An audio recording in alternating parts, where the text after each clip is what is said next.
Frederick Broussard.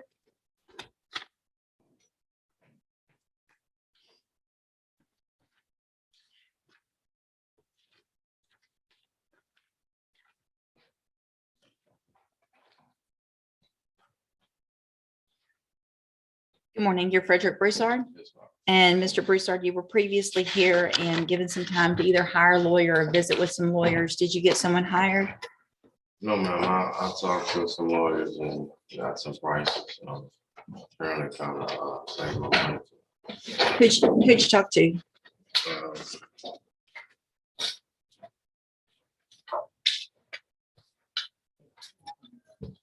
You want me to tell you? Yeah, you can just tell me. Benjamin Jeffries. Say that again. Benjamin Jeffries. Okay. James Michael. Mm-hmm. And Charles House. Okay. So do you think you're going to be able to get one of them hired or? That's my goal.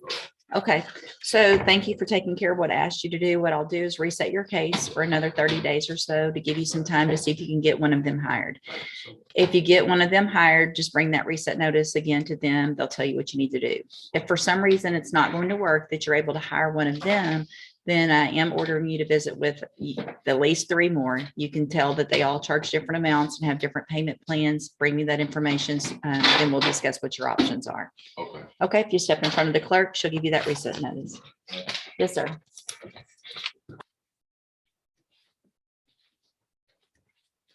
Crystal Mooney.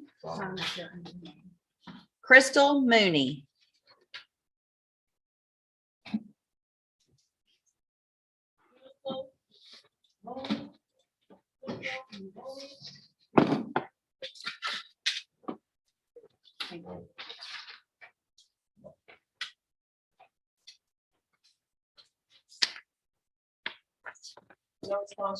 Her bond will be forfeited for non-appearance and reset at 100,000. Tyranny Roberts.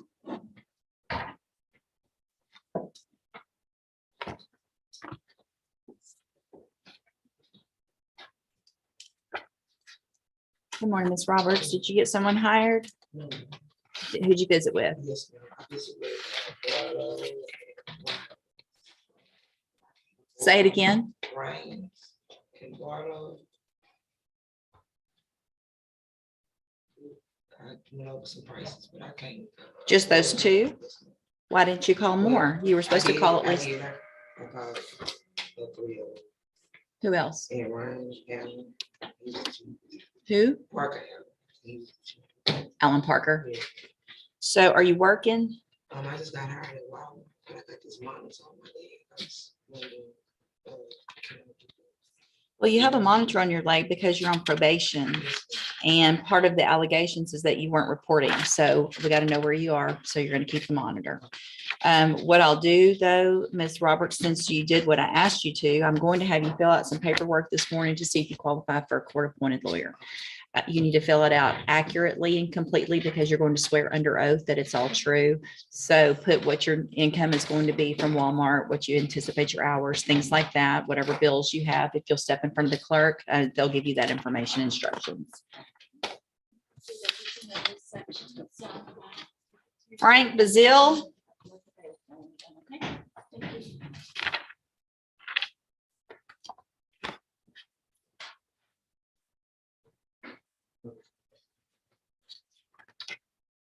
I know that he hired Mr. Rennick from the last time. Did you hire Mr. Rennick? I did, but the deal fell through. Okay, so were you able to get anyone else hired, Mr. Bazile? I worked by Mr. Thomas' office on call, but nobody answered the door, lawyer attorney. Yeah. And as far as I got, Did you bring in, at one point you had indicated that you were receiving Social Security disability. Yes, Did you bring that ma'am. Yes, ma'am. information? You asked me for that. I did. Okay, I brought it. Okay.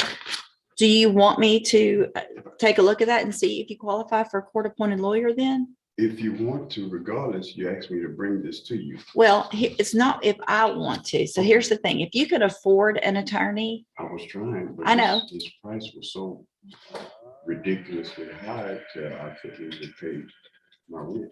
let me see what you've got there. That's all. It is. Do you, That's all.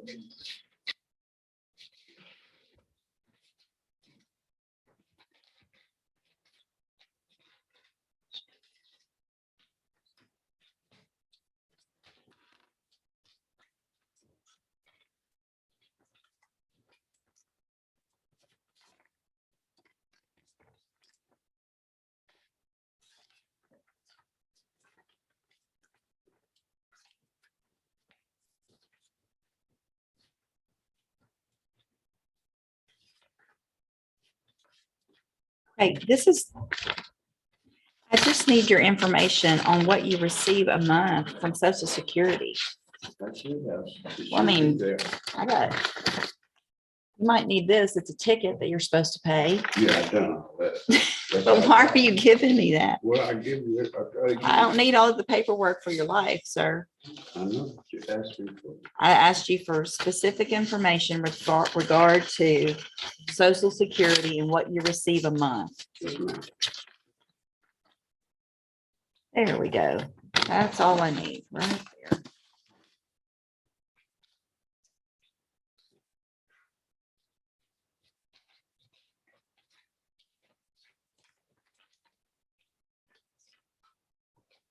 Okay, so Mr. Bazil, do you want me to, you qualify for a court-appointed lawyer. Do you want me to appoint one for you today? Yes, ma'am. Okay, if you'll just have a seat, if you'll actually just step in front of the clerk and she will give you that information.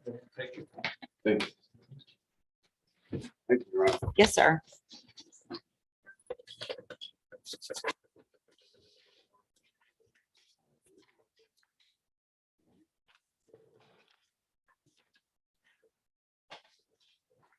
Reagan Howard.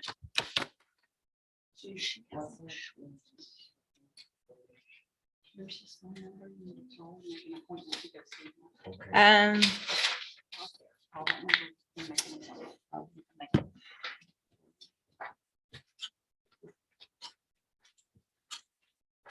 Find out how far she lives from here, and how she can go home and change and come back and dressed appropriately for court before noon.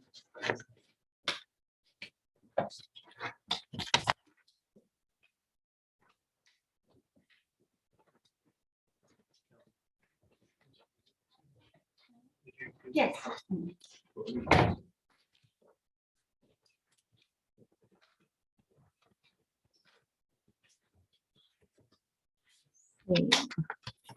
Damascus Antoine. Damascus Antoine. I think she peeked in and heard me.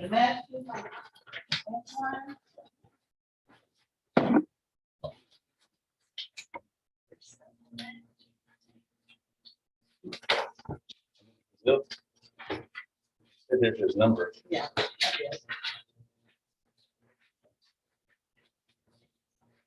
This bond will be forfeited for non-appearance and reset at 100,000.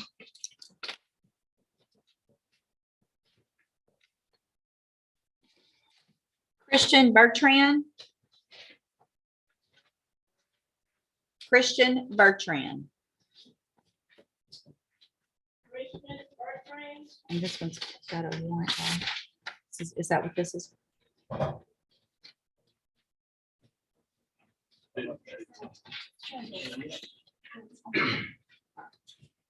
Oh.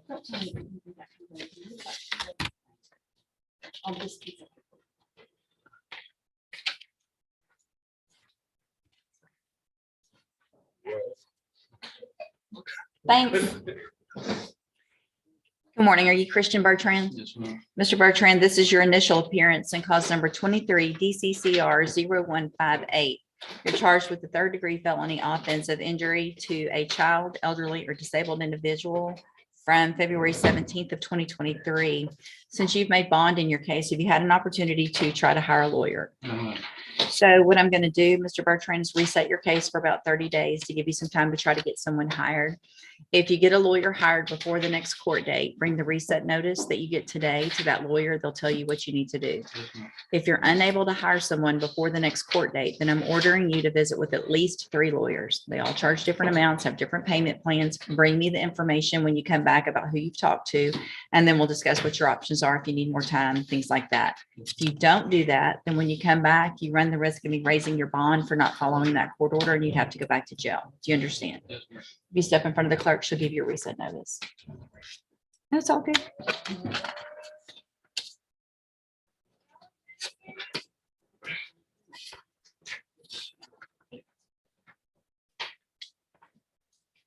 There's a Kimberly Bertrand. She's next on this list, but the file's not next. Top of page 3.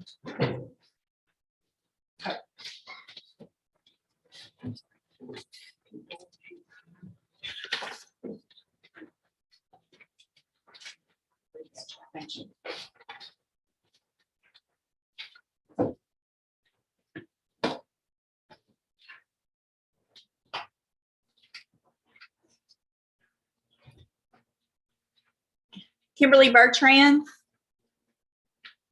Did he tell her not to be here? Kimberly Bertrand. So he has to eat. I know he has.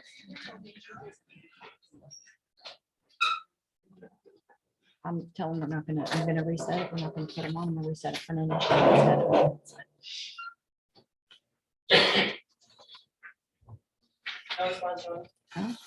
A bond will be forfeited for non-appearance and reset at 100,000. He told her.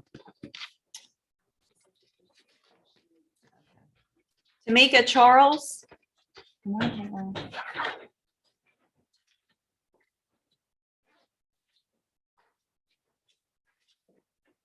Good morning, ma'am. You're Tamika Charles, and you were previously here and given some time to hire a lawyer. Did you get someone hired? Who'd you hire? Bruce Smith? Okay. Did he tell you he was going to come this morning? If you'll just stay in here in the courtroom till he gets here and gives us that information. Okay, thank you. Bruce Smith. If you'll just.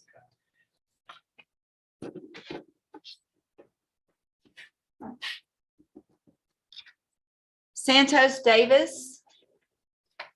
Santos Davis.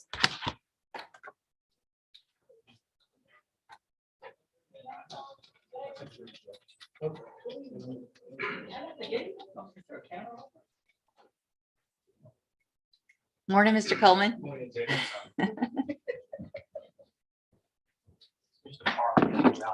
We can blame Mr. Parker. I'm used to it, Judge. You don't want to do it. That's right.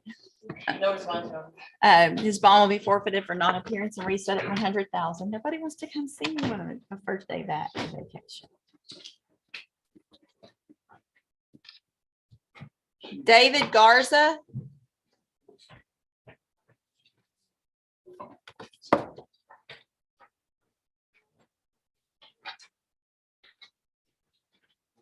Good morning. Are you David Garza? And Mr. Garza, this is your initial appearance and cause number 23 DCCR 0442. You're charged with 3rd-degree felony offense of driving while intoxicated, 3rd or more, from October 12th of 2022. Since you've made bond in your case, have you had an opportunity to try to hire a lawyer? Okay, you already hired him? I just hired him last week. Okay, if you'll just have a seat here in the courtroom, is he going to meet you here this morning? He's not.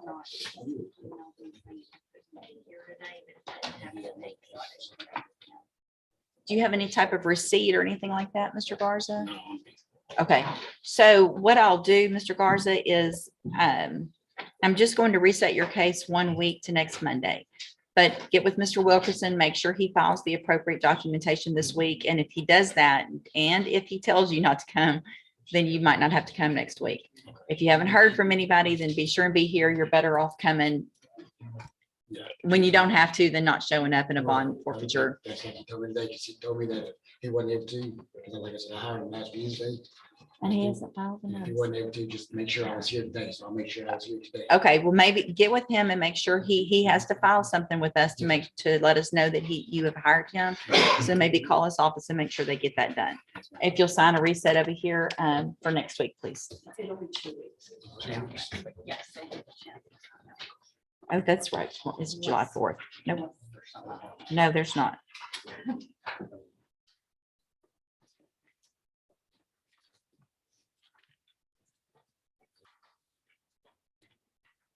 Sean Johnson.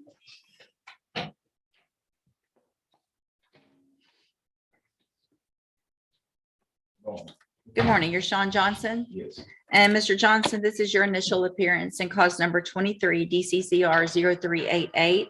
You're charged with a false statement involving property or credit in the amount of 2,500 up to 30,000 from July 28th of 2022. Since you have made bond in your case, have you had an opportunity to try to hire a lawyer? So what I'm going to do, Mr. Johnson, is reset your case for about 30 days to give you some time to see if you can get someone hired. If you get someone hired before the next court date, then bring the reset notice that you get today to that lawyer. They'll tell you what you need to do. If you're unable to hire someone before that next court date, then I'm ordering you to visit with at least 3 lawyers. They all charge different amounts. They have different payment plans.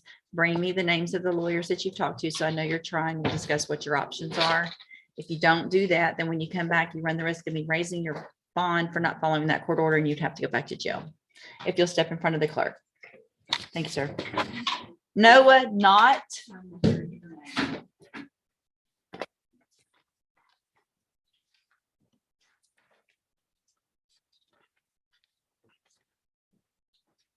Morning, Mr. Knott. Did you get Mr. Rennick or someone else hired? I initially talked to Mr. Rennick and he didn't want to do a payment plan with me because of my prior incident with my last lawyer. Mm-hmm. He wanted me to pay in full when I told him $15,000 in full. Right. So I went to other lawyers and a lawyer that had been on my family for a long time, Walker, he's supposed to work with me on a payment plan. So that's what I'm in the process of doing right now. Who'd you talk to? Walker, that's who I'm trying to get hired. Yeah. I also talked to Which one? Lane Walker, Okay, the father or the son? the father, Okay. and I also talked to the Crenshaw Law Firm Mm-hmm. and the Bailey Law Firm also. Okay. But I'm initially going with Walker. With I'm Mr. just getting everything together. Okay, so thank you for taking care, at least trying and talking to some other attorneys. What I'll do, Mr. Knott, is reset your case one more time to give you some time to try to get someone hired. See if you can get someone hired before that next court date. If it's not going to work out with Mr. Walker or the others, visit with some more. As you can see from talking to them, they all have different arrangements. Bring me that information when you come back and we'll see what your options are. Okay. All right. If you step in front of the clerk, she'll give you a reset notice.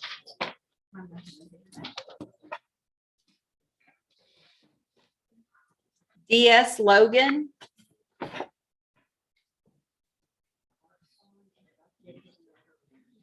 Looks like he's here. Okay.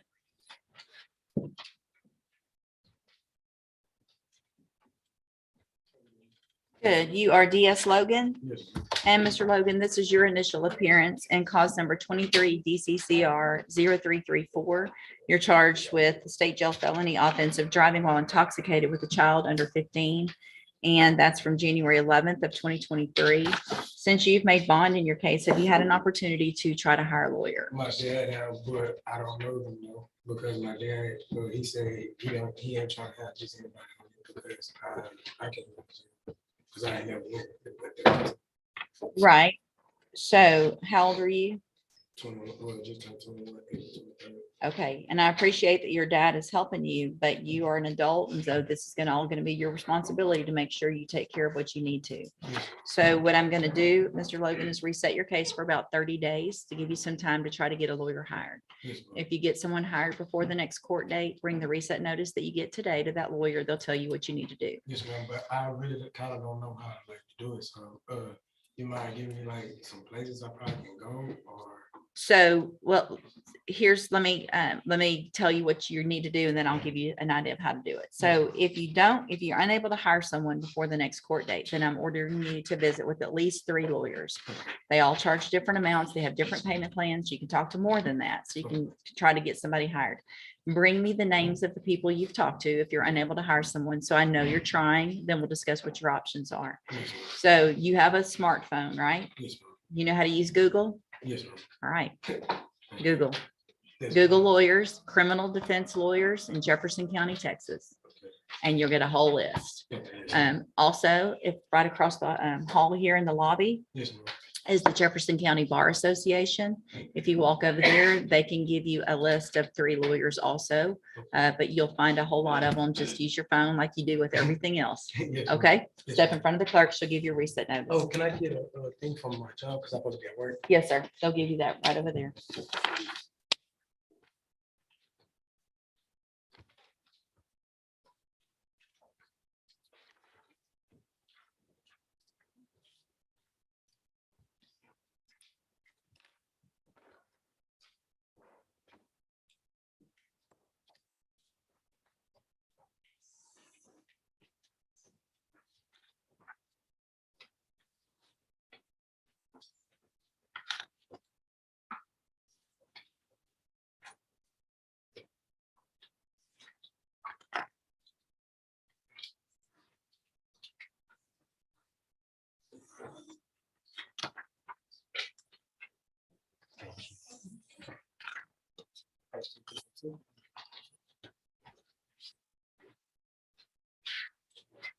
Thank you.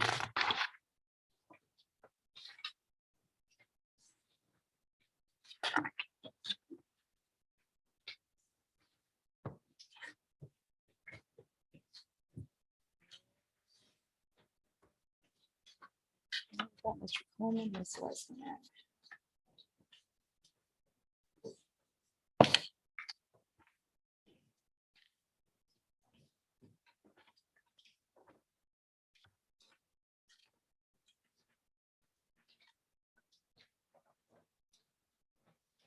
Mr. Burbank? Looks like you've got a tablet. Are you working on paperwork on Miss Victoria? No, not Victoria. So, Oh, okay. Are you ready to announce on I am, he's outside. Hezekiah Victoria, cause number 40720? Hezekiah? Huh? Yeah, common pronunciation.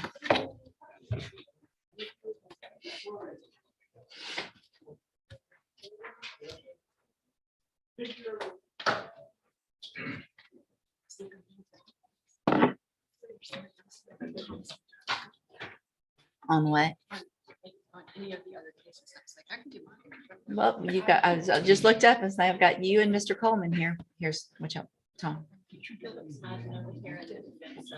I saw something. Oh, look at you. Why are you over there? He's on the better side. Good morning. Are you Hezekiah Victoria? Yes, And Mr. Victoria is charged with the 3rd-degree felony offensive injury to a child. Mr. Burbank, what's the announcement? I could be ready, but I'm not ready. I just received the manual. You can be ready that for I what? requested. Well, to say trial and not trial. Because it's set for an announcement. Right. I just received the manual through Discovery and I've got to send it to somebody. This has to do with. Some things never change, even during the summer. Oh, like I was just gone for a week. Did everything change? You just need some more time. It's just set for an announcement. So you just need some more time? I didn't know it was that easy in this court. Well, You were gone for a week. you just received what notebook? We asked, this has to do with a detention officer at the Julia Watt Rogers Theater. Okay. And we asked for some manuals. Oh, okay. Gotcha. All right. When you've received that, you need some time to go over that. Yes, sure. Is there anything else that you know that you're waiting on or as No, far as, He requested the manual, I got it to him. I can get just needs time. All right, we'll just do one more reset then to give you some time to go through that. Stay in touch with Mr. Burbank. He'll let you know when you need to be back. I don't know. You said Julie Rogers too. What are you doing to me? Is it Minnie Rogers? Minnie Rogers. That's it, Julie? You said Julie Rogers. I call it name. I got wrong. Yes, go ahead. Don Ward And Don I'm signing Ward. up on this. or Okay. Erica Trahan. I just feel like you were punching me or something. You know. Well, let's see, Mr. Crenshaw, Mr. Galmore. Mr. Gartz, Ms. No, not yet. Ms. Gray. Yes. On Maxquisha Johnson. Yes, sir. Are y'all prepared on the sentencing, or do you need time to go over the y'all need to come pick up your pre-sentence report, and then we'll I'll hold it while you review that. She gonna test on that warrant this morning. We still need her though. Y'all didn't take her. Yeah, yeah. So your client had a warrant. Your client had a warrant, so she's in the back, but we're gonna go forward with sentencing today. So if you get with the bailiff, they'll let you go over that with her before we go forward. Let's see, Mr. Johnson, Mr. Kimler, Mr. Ms. Norman, cause numbers 40785 and 40786 on Michael Dalco.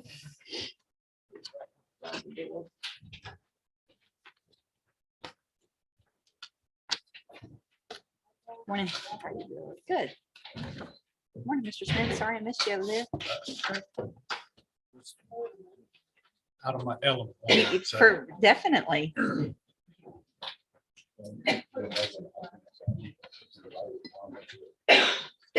Judge, we can wait for him, but I can tell you we've reached an agreement. He's coming. Good morning, sir. You're Michael Dalco? All right, and what's the announcement? Your Honor, we've reached an agreement for a plea bargain in this case, and it requires us to come up with a substantial fine. So if we could just set it on the plea docket. He thinks he could have it in 90 days, but I think we can do it in 60 days. You know I don't do that. Right, but that's part of the deal that we have to come up with the money, so. Okay, so here's what I'm going to do, Mr. Dalco. I'm going to reset your cases for 60 days. But here's the thing, there will not be a reset after that. If you have the money and it gets taken care of, great. If you don't, then there are other options I'm sure that y'all have talked about with regard to probations and things to be able to pay it back over time. But there won't be another reset for you to come up with that money. You understand? Yes, ma'am. All right, we'll see you back in 60 days. Okay. Mr. Parker, Yes, ma'am. cause number 37332 on Quanah Bonham. Right outside the door. Okay, thank you. And my other clients only have one other one she's gonna hear.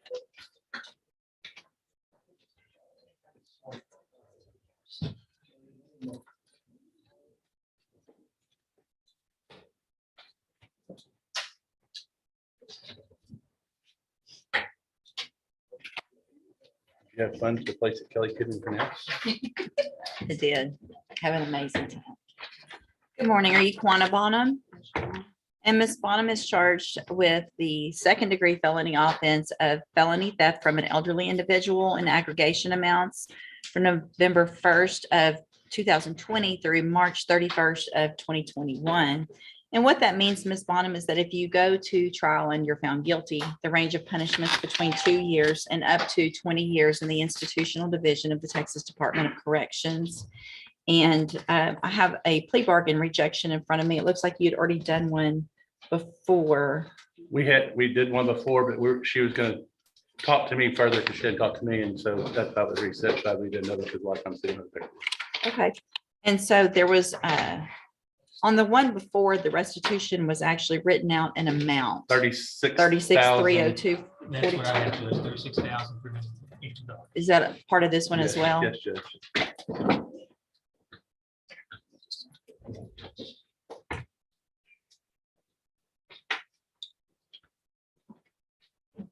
So the state has made an offer.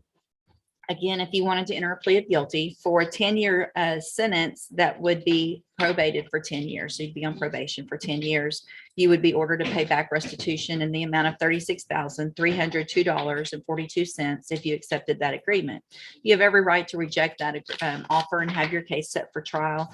And you've gone over that with Mr. Parker. And do you want to reject that offer and go forward with trial? Okay, and so we will set it on the trial docket. Mr. Parker has been appointed to represent you at this point, Ms. Bonham, and he's one of the attorneys who handles a lot of cases for me as a court-appointed attorney. With your permission, I can release him and appoint another attorney today who could begin preparation for trial a little sooner or quicker. Is that okay with you? All right, so Mr. Parker, you are released. Ms. Bonham, if you will just have a seat right over here in the courtroom, the clerk will call you up with the information about your attorney in just a minute.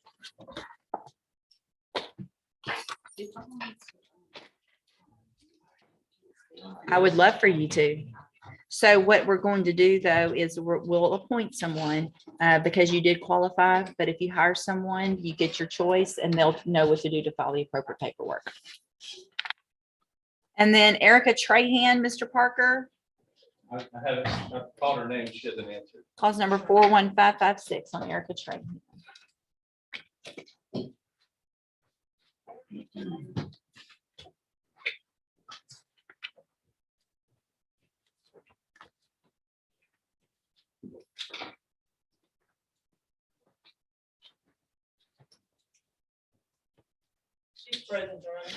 I'll talk to her. All right, I'll hold it.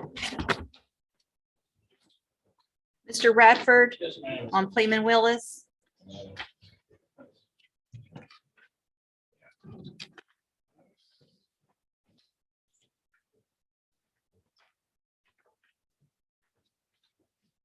Good morning.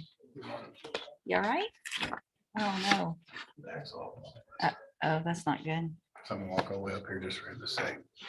Judge, I talked to Mr. Willis last week. He had successfully installed a colostomy bag. He just got out of the Harris County Hospital Southwest, and his bed sores are the same. He's at the Gifted Touch Long-Term Rehabilitation Center. I'm having a hard time getting records because they don't accept my HIPAA release. They want their own HIPAA releases. Okay. So at some point when he's released, and if he's ever released, because we've been doing this almost a year, I'll get him back here and I'll try to get all his medical records. But all I can tell you now is that I have pictures and I don't think you want to see them. I don't know what else to say. No, I mean, Judge, I've spoken to other parties involved in this case and told them what has been going on. They're aware of it. I think a little, maybe one more status check like this might put us in a position where we're more amenable to take care of it in some way. okay. Well, and at some point, if he's in a rehab, if he's able to leave and come, things like that. I don't think he is. I think what happens is he stays there for a while and then it gets bad and they send him back to a hospital and then they get him stable and then he sends him back to another rehab center. And then it's just a chronic ongoing situation. All right, let's do 60 days That should be fine, Judge. and let's see where we are. Yes, ma'am. All right, thank you, Mr. Radford. You can pull you up a seat. Ms. Bonham.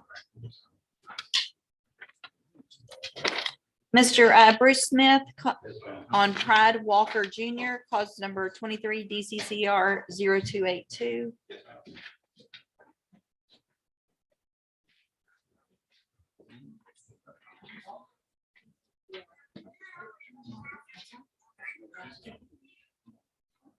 He's here. Hang on, let's get everybody in.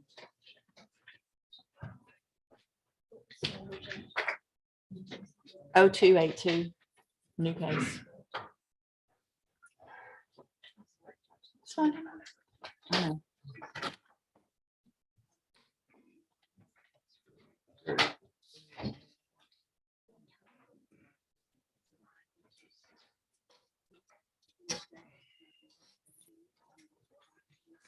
Good morning, sir. Your Pride Walker Jr. Yes, ma'am. And Mr. Junior is charged with the first-degree felony offense of aggravated sexual assault of a child from September 1st of 2015. And what is the announcement? Yeah, he was just indicted last month, and so I'm still working with the kid. Okay. Was this a, It was a certification. See, what Certification. happened, he's an adult, right? but it's for an offense that occurred with So it had to be certified. juvenile. Yeah, yeah. Okay. All right. Any issues? Thank you. No, you're- Okay, so Mr. Walker, I'm going to reset your case, just a normal reset, about 30 days or so. Gives Mr. Smith some time to get some more information and go over that with you. We'll see where we are at the next court date. Stay in touch with Mr. Smith and he'll let you know when you need to be back.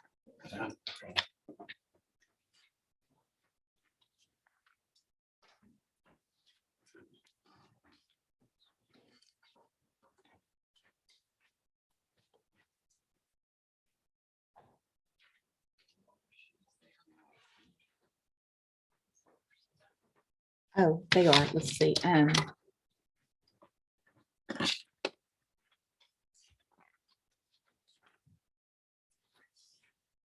Cause number 39437 on Omar Lara.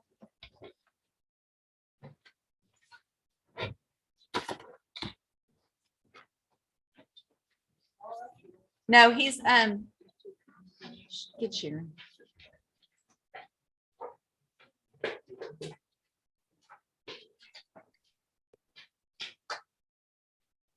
Good morning. Sorry, he's at the juvenile center. Good morning. How are you? Good. All right. Morning, Mr. Gertz. Good morning, Judge. How are you? Good. And sir, you're Omar Laura. Yes, ma'am. And this is cause number 39437. Mr. Laura's charged with murder from September 25th of 2021. And what is the announcement, Mr. Gertz? Judge, we don't have a formal plea bargain rejection form. I guess I could fill one out at the court when I get there later this morning. I'll fill one out if you want to go through. So that's your intention today, is reject anything and put it on the trial docket? Yes, Judge. The last offer I had from Mr. Smith was 30 years. I think he'll confirm that that's correct. So, Mr. Laura, you're charged with a first-degree felony offense of murder. What that means is if you go to trial and you're found guilty, the range of punishment is a minimum 5 years up to 99 years or life in prison. Do you understand what the possible consequences are if you go to trial? Yes, Your Honor. And it's my understanding that the district attorney's office has made an offer, if you wanted to enter a plea of guilty, for a 30-year term in the institutional division of the Texas Department of Corrections. You have every right to reject that offer and have your case set for trial. I just want to make sure you understand what the possible consequences are and what your options are. And do you understand all of that? Yes, Your Honor. Have you gone over what those options are and what that offer is and what the evidence is with Mr. Gertz? Yes, Your Honor. Okay, and do you want to reject that offer and have your case set for trial? Yes, Your Honor. All right, we'll get it set on the trial docket. As far as you guys know, is there anything that is outstanding or waiting, any type of evidence or discovery? All right, Mr. Smith. Judge. Okay, then we'll get it set. I'm sorry. I was going to say, I would like to ask, because of, I guess, some of the challenges with this being still a juvenile case, if I could have maybe put it on the trial docket for 3 months from now instead of just next month, if we could do that, so I could have some additional time to prepare with them. My trial docket is, I mean, we're doing really good, but it's not 1 month out. It's about 3 months out anyway, I think is where we are. Well, if you give me more, that'd be great. Whatever you can give me. Yeah. We're just going to put it on the next available trial docket. Okay, thank you, Judge. All right, thank you.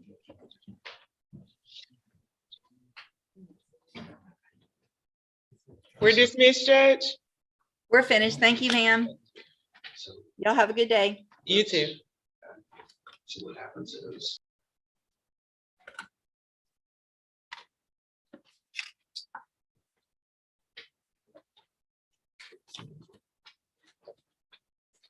Cause numbers 18350 and 18484 called on Bryant Lacey. Bryant Lacey, that's a judicial review. And I show there's another judicial review too on the docket.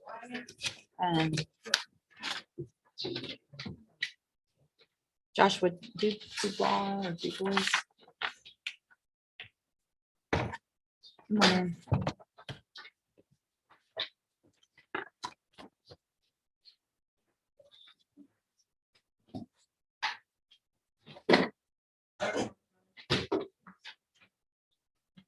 Have you talked to Ms. Jones? Have you visited with Mr. Yes, Lacy? ma'am. I saw him on June the 13th when he was released from the Hope Mm-hmm. Hero program, and I spoke to him on Friday.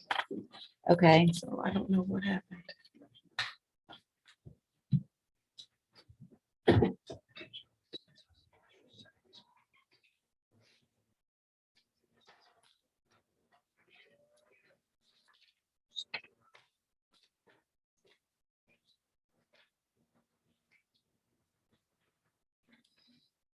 I mean, it sounds like he was doing well. He was. Okay. He was successfully discharged from the Hero program. So, I mean, obviously, he's not necessarily ordered to be here. So what I'm going to do is leave it up to you. If you can get in touch with him, we can reset this for a review, see how things are going, if there was some miscommunication. If not, and you feel like there's some type of relapse or some other issue, then send another administrative hearing and we'll go from there. All right, thanks, Ms. Jones.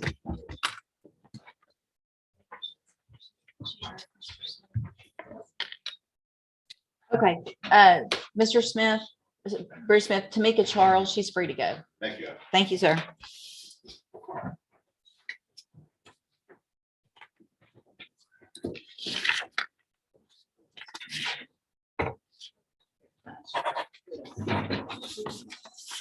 I don't think we have, Mr. Smith, if you'll just make sure we get a notice of representation I know email. it's in Okay, it just might not have made its way it. through yet. I verified. Okay. Thank you.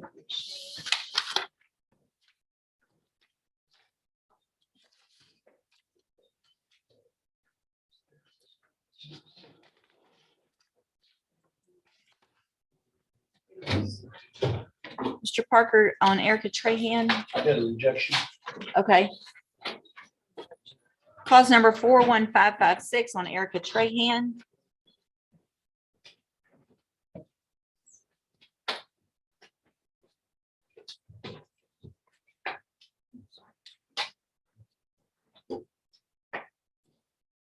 Good morning, ma'am. You are Erica Trahan.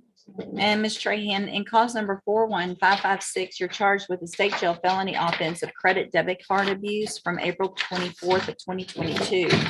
And what that means, ma'am, is that if you go to trial and you're found guilty, the range of punishment is between 6 months and up to 2 years in a state jail prison. Do you understand the range of punishment? And I have before me a plea bargain rejection that you've signed with Mr. Parker that shows that the district attorney's office has made an offer if you wanted to enter a plea of guilty for a 5-year deferred adjudicated probation with restitution in the amount of $1,699. You have every right to reject that offer and have your case set for trial. But I do want to make sure you understand what the possible consequences are if you go to trial and what your options are. Do you understand all of that? Speak up, I'm sorry. Yes. And do you want to reject that offer and have your case set for trial? Yes. Okay, and so Mr. Parker has been appointed to represent you, and he's one of the attorneys who handles a lot of cases for me as a court-appointed attorney. With your permission, I can release him and appoint another attorney who could begin preparation for trial a little quicker. Is that okay with you? It's up to you. You can keep Mr. Parker or you. It's fine. Mr. Parker's fine. Okay, so Mr. Parker will remain as your attorney and begin preparation for trial. Stay in touch with him. He'll let you know when you need to be back. All right, thank you.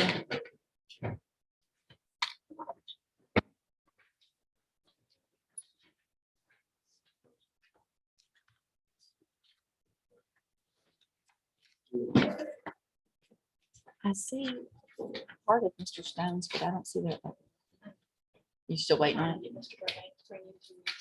Oh, Tom, would you get Mr. Stone? He's coming. Okay.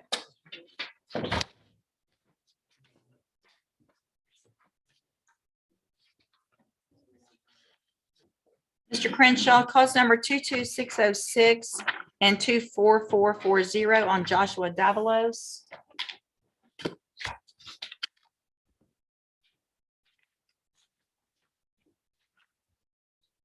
I saw the look on your face. Get in the way.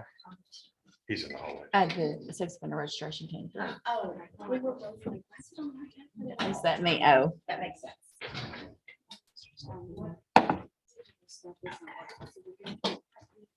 Good morning, sir. You're Joshua Davalos. All right, we've got MTRPs in each of these cases. What's the announcement? Judge, I have good news. He is, I think, 2 sessions short of completing his outpatient.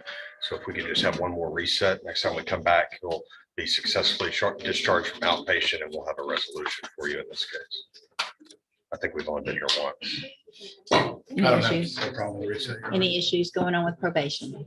Okay, Judge, if I might make one request, please.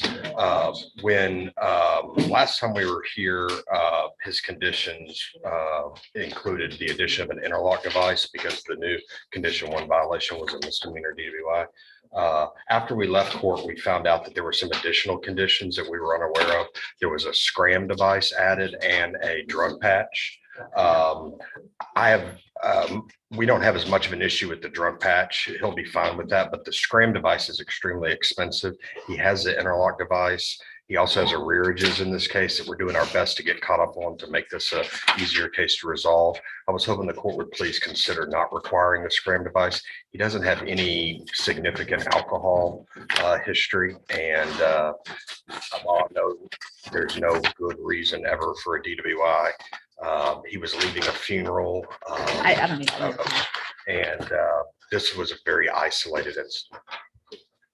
Well, it's a second It is. DWI, so it's not that isolated, but anyway, ma'am, so with regard to those, did I order those as for on probation or did you, how did? No, they came out of court. There was an order amending conditions in March that added the scram. Yeah, it was never mentioned, so.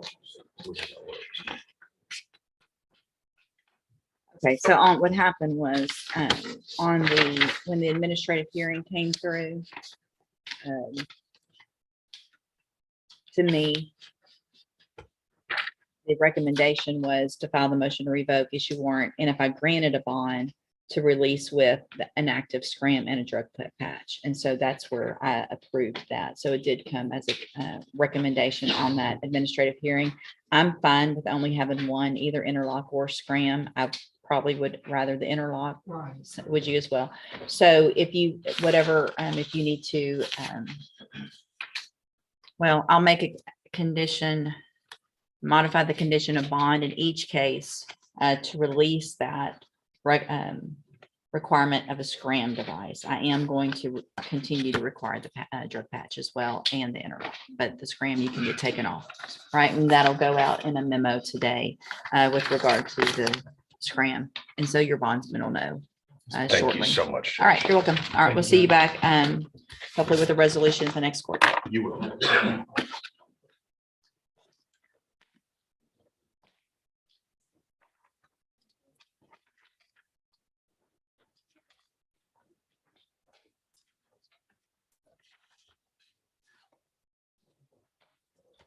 Cause number 36721 on John Stone, Mr. Burbank.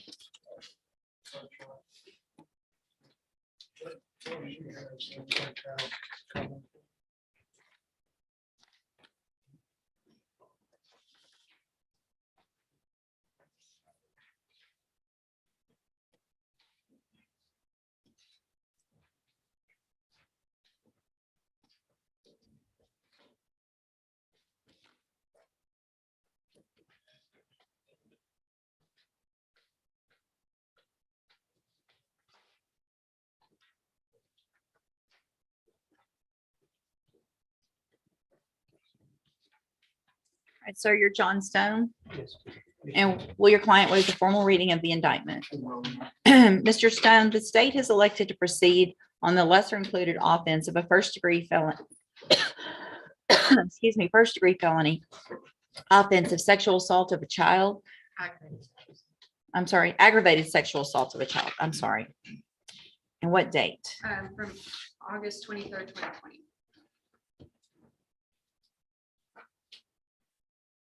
August or October? The last I'm sorry. October 23rd, Yes. 2020. Yes. Okay, so again, you're charged, the state's elected to proceed on the lesser included offense of aggravated sexual assault of a child, which is a first degree felony offense from October 23rd, 2020. How do you plead to that charge? Are you pleading guilty freely and voluntarily? Yes, ma'am. And because you actually did what they charged you with? Yes. I have here on the computer some documents that have your signature on them that the state has marked as exhibit number 1. Before you signed these, did you go over them with Mr. Burbank? Yes, ma'am. I did. Do you fully understand them? Yes, ma'am. And do you understand if I follow the agreement that you've made with the district attorney that you will be waiving or giving up any right to appeal? And my understanding of your agreement is that it is for a cap of 5 years in the institutional division of the Texas Department of Corrections, which means you're leaving your punishment up to me. And as long as I follow that agreement, I cannot give you more than 5 years in prison. I can give you 5 years or I can give you probation. 5 years is obviously the minimum, so there's no time less than that. So it's either 5 years or some type of probation. You have every right to have a jury assess 2 things. 1, if you're guilty or not. And 2nd, if they find you guilty, for them to assess your punishment. Your case is set for trial to begin with jury selection this afternoon. And so I want to make sure you understand what the possible consequences are going this way, and you want to waive your right to a jury trial. Is that correct? Yes, ma'am. And do you also understand, if you're not a U.S. citizen, that a plea of guilty or no contest may result in your deportation, exclusion from admission to the country, or denial of naturalization under federal law? And I see that you have already signed with Mr. Burbank a sex offender registration requirement form that shows that you do understand that based on the nature of the plea in this case, you will be required to register as a sex offender. Is that correct? Yes, ma'am. State tenders number 1. So, okay, if you still- It's admitted. Any evidence that Mr. Stone is not competent? No. All right, Mr. Stone, I'm going to find that you entered your plea of guilty freely and voluntarily, find that you're mentally competent and you understand the nature and the consequences of your plea, find sufficient evidence to find you guilty, but I'm going to reset your case so that the probation department can do a pre-sentence report. That will give me more information about you and your case, and then we will come back at a later date for sentencing. Any information that you think is important for me to know, get that information to Mr. Burbank and Mr. Rennick, and they will present it to me on your behalf when we come back for sentencing. You need to stop and talk to probation on your way out of the courtroom, and she's sitting at that desk right over there. All right, we'll see you back at sentencing. So you excused to that date. Yes, sir.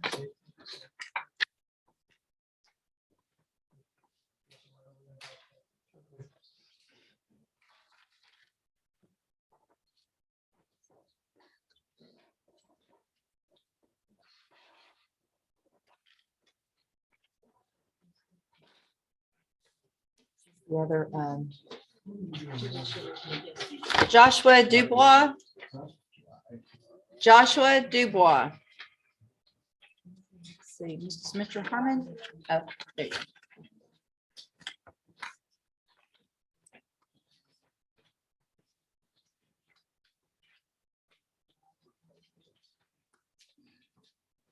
Good morning. Morning. How are you, sir? Doing good.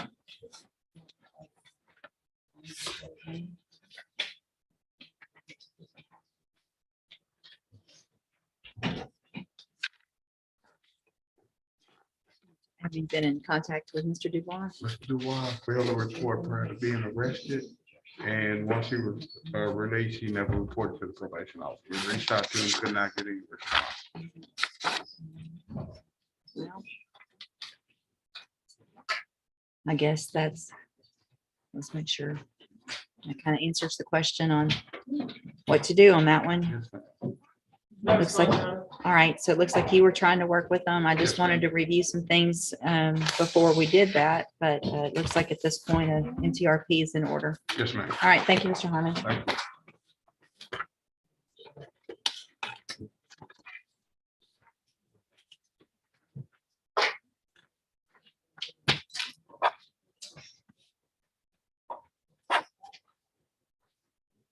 Is Mr. Sudeth here? Mr. Sudeth?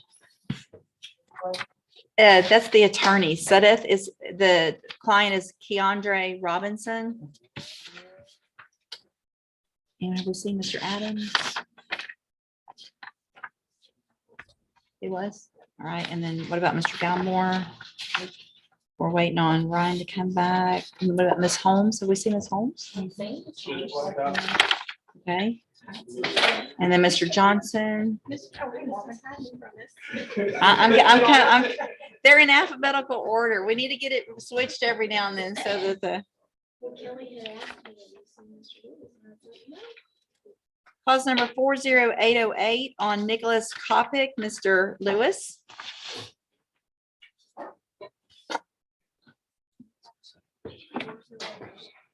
40808.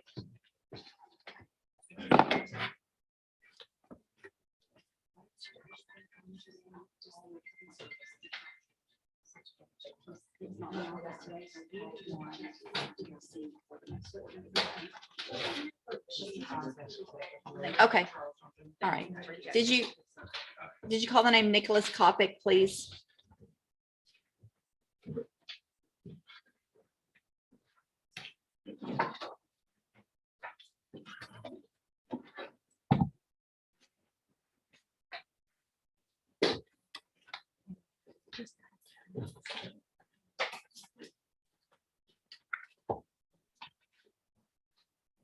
Oh, good.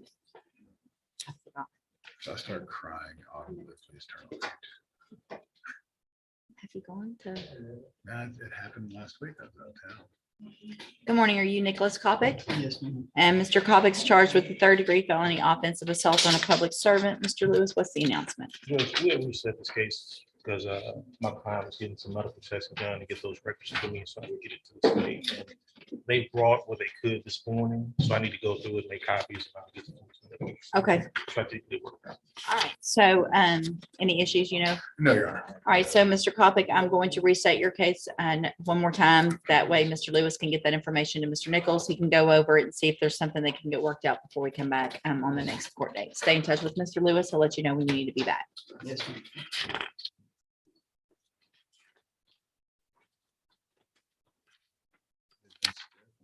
Like a week ago, and I traveled. Pretty miserable since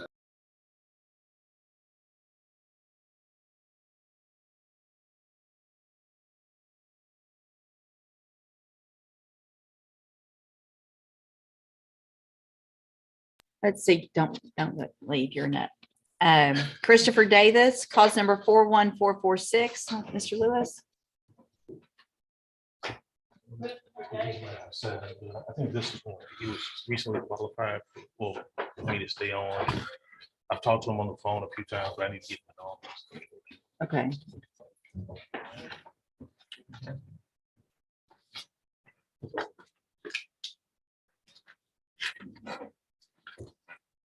Good morning, sir. You're Christopher Davis. And Mr. Davis, Mr. Lewis let me know that you guys have visited on the phone, but he needs you to get in the office so you guys can go over all the discovery that he's received and any offers that have been made. I'm going to reset the case for about 30 days. Be sure to call Mr. Lewis as quickly as possible so you guys have plenty of time to go over all that. Okay, you're free to go. And then Mr. Lewis, you have Quentin Derry, cause number 40142 and 40143. Oh, that's not bad.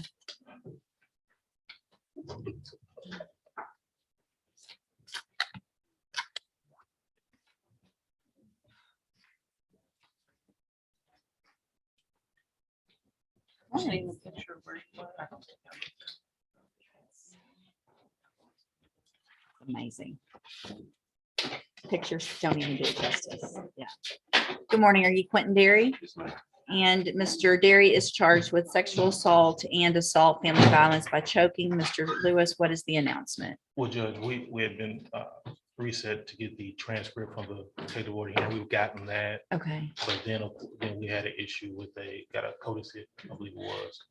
Yes, Judge, the court has been very gracious to reset for that protective order hearing. I did finally get with court reporter and she was able to catch up and get that to us. I've shared it with Mr. Lewis.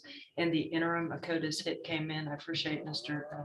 Derry turning himself in for the buffalo swab. So that sped up that process. It's already been taken to DPS. Okay. We might just have a little bit of time to see if it compares with what the CODIS hit was, and that'll give us a better direction. Okay. I was about to say, I would think probably 60. And I'll double check with the lab. See where we are. That's our date. Okay. They can speed it up. Perfect. Mr. Derry, stay in touch with Mr. Lewis. I'll let you know when you need to be back. We'll reset it for 60 days.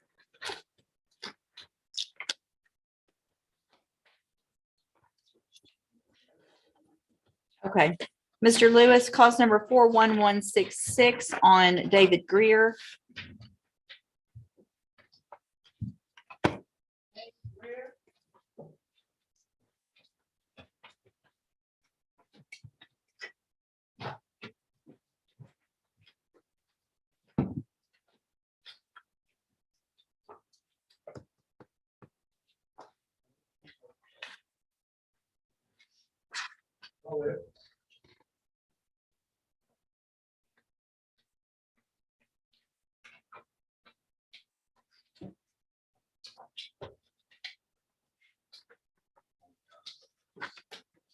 Good morning. You're David Greer. Yes.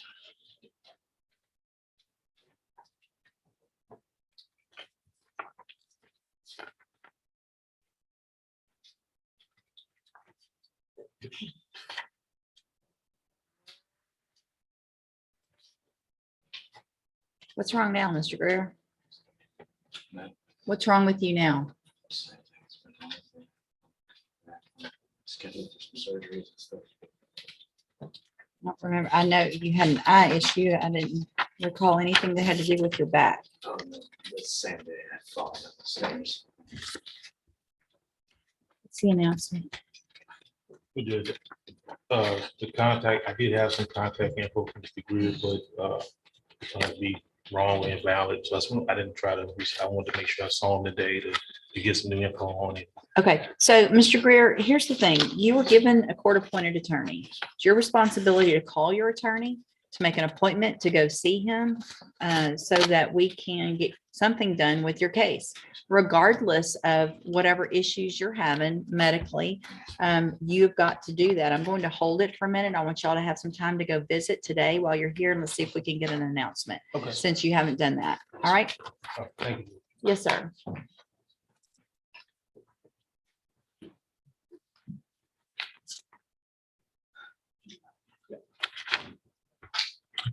Good Lord.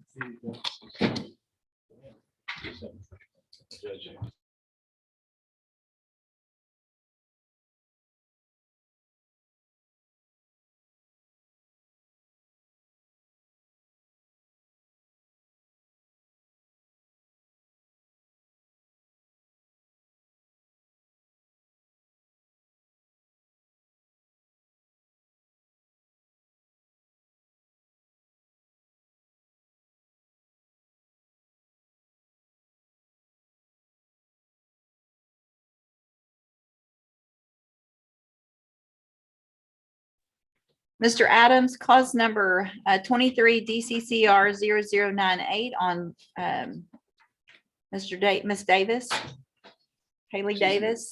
All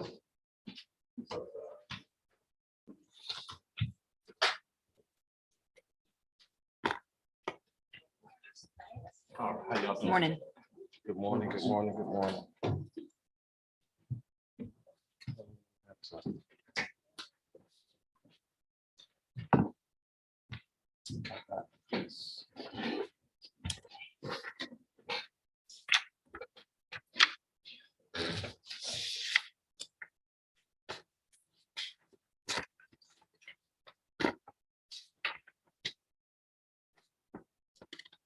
She's calling out.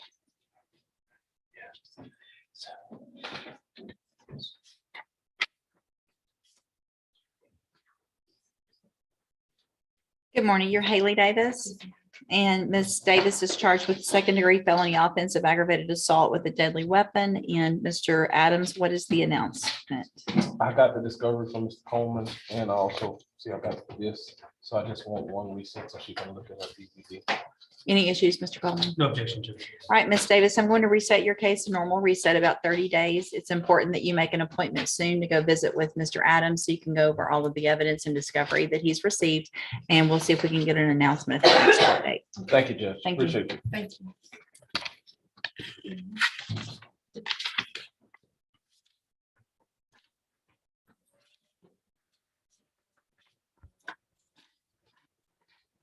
Mr. Gertz, cause number 23 DCCR 0164 on Rachel Henson.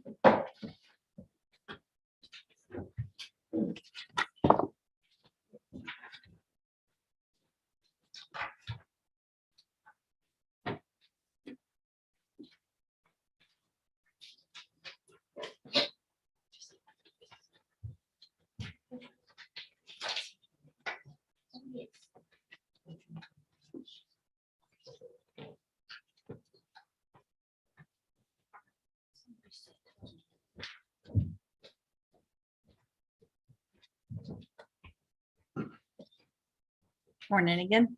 Morning, Judge. Morning, ma'am. You're Rachel Henson.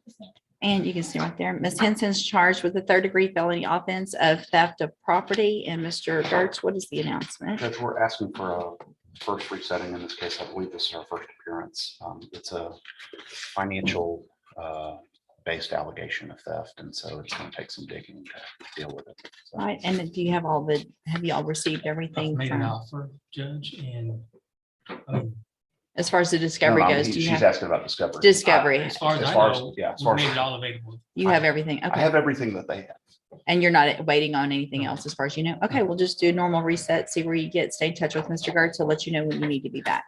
Thanks, Judge.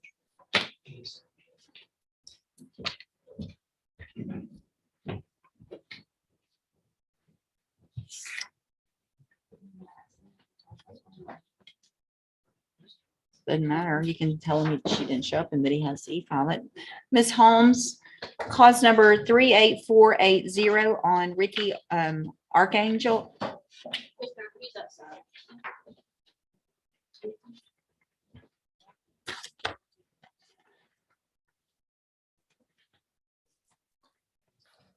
Are they still, good morning, how are you?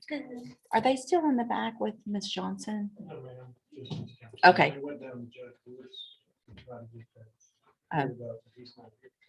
Oh, okay. Probably doesn't matter anyway, but okay.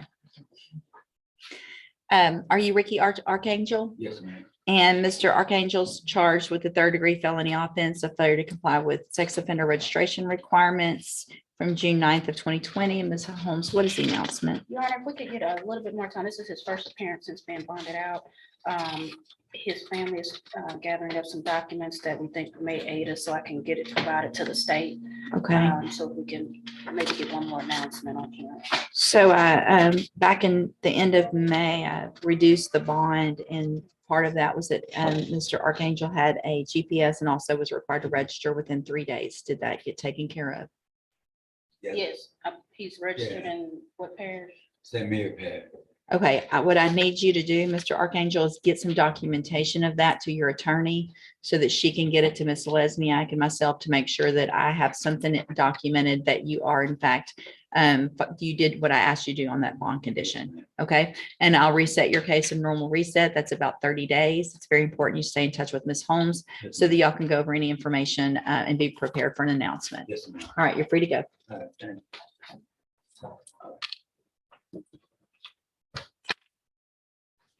Ms. Holmes on Kelly Menifee, cause number 40410. Oh, yeah. I see. I see.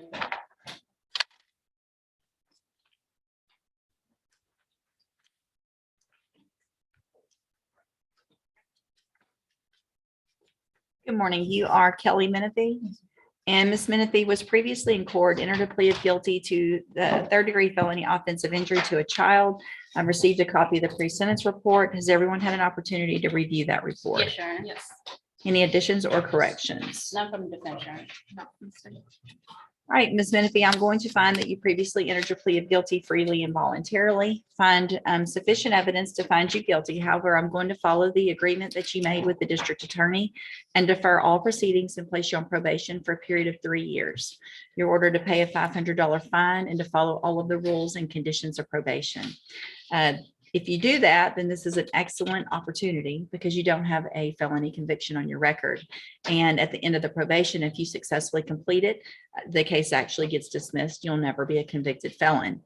The other side of that is if you violate any condition of probation, then you can be brought back into court, found guilty of the offense, and sentenced anywhere in the range of punishment, which is up to 10 years in prison. Do you understand? One of the conditions of probation is that you're not to have any contact with any children under the age of 18 until further order of the court. So if there is certain classes you do or things like that where probation is comfortable at that point, asking me to amend that so that you can be around your own children or whatever it is, then it has to be through them. So talk to your probation officer about that and they'll let you know what you need to do in order for that to be an option. Okay. I'm handing you the trial court certification that shows this was an agreement that I followed. And so you've waived any right to appeal. If you'll just have a seat here in the courtroom, probation will call you up when she's ready to visit with you. Yes, Just ma'am. a question, I believe in there it said that she would be transferred to Harris County for courtesy supervision, but she would still report to Jefferson County first before that. Yeah, so that's not an automatic thing that happens. You need to talk to the probation officer. They'll let you know what the process is to make that happen. But as long as Harris County or wherever you're living accepts that and has appropriate classes or whatever, then that's fine. But it's not automatic. Okay. Thank you. Thank you. You're excused. See, on Todrick Ortega, cause number 23 DCCR 0258.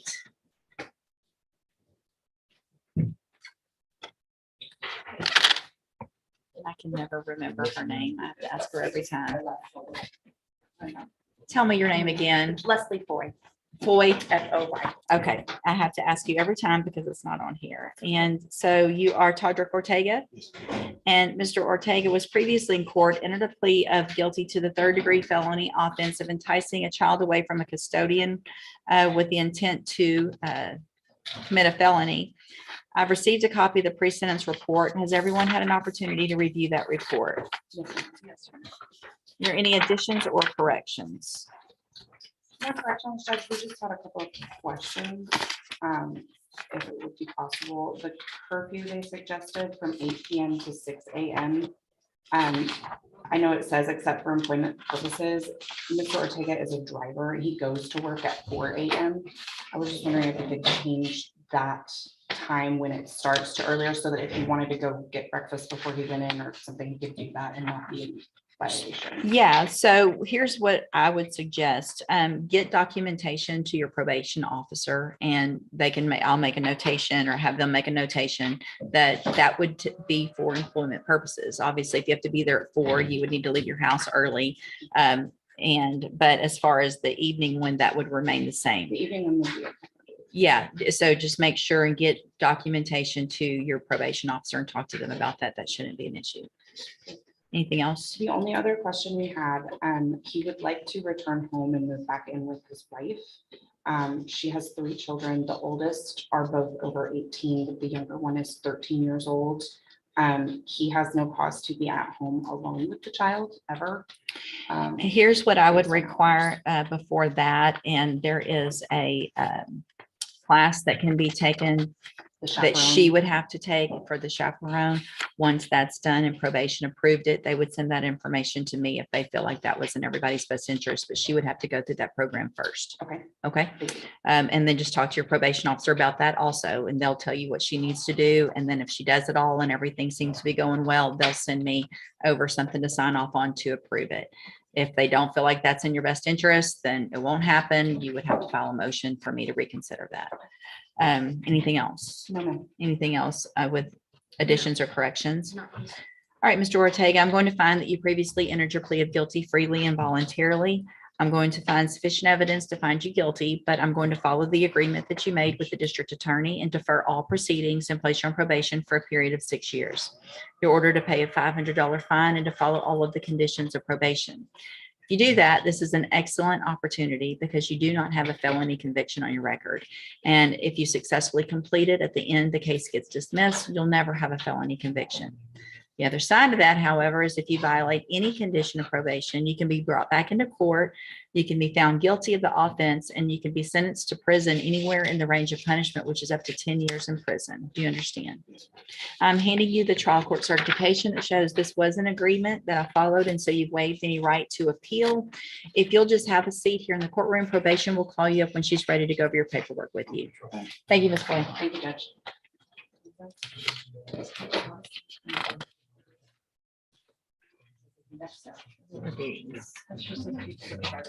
Okay, Reagan Howard.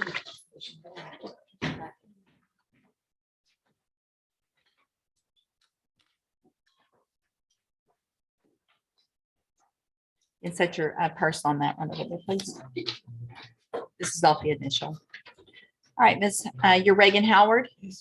And Miss Howard, obviously you should understand that coming to court in shorts is not appropriate. Yes, I'm sorry. I know you're young, but I would think anybody would know that if you're coming to court to be in a courtroom, you should dress in a nicer way, right? Yes, Okay, so you were here before and I gave you some time to go visit with some lawyers to see if you could hire someone. Did you get anyone hired? yes, not yet, but I'm working on a payment, but I'm going with Bruce Smith. Okay, I'm gonna make a payment in between 2 weeks from now.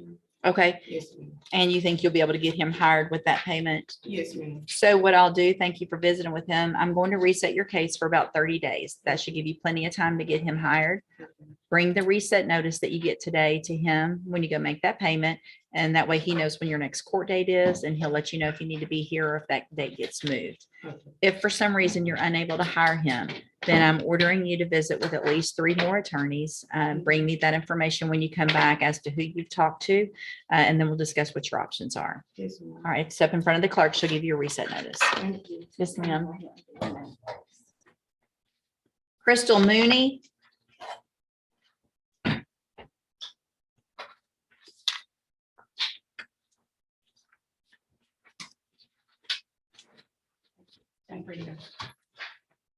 Is this an initial? Good morning. Are you Crystal Mooney? And Ms. Mooney, your case was set at 8:30 this morning. Where were you? And then it was just a bad start. Okay. I'm super sorry. Well, it's very important that you be here on time. I'm going to recall the bond forfeiture. This is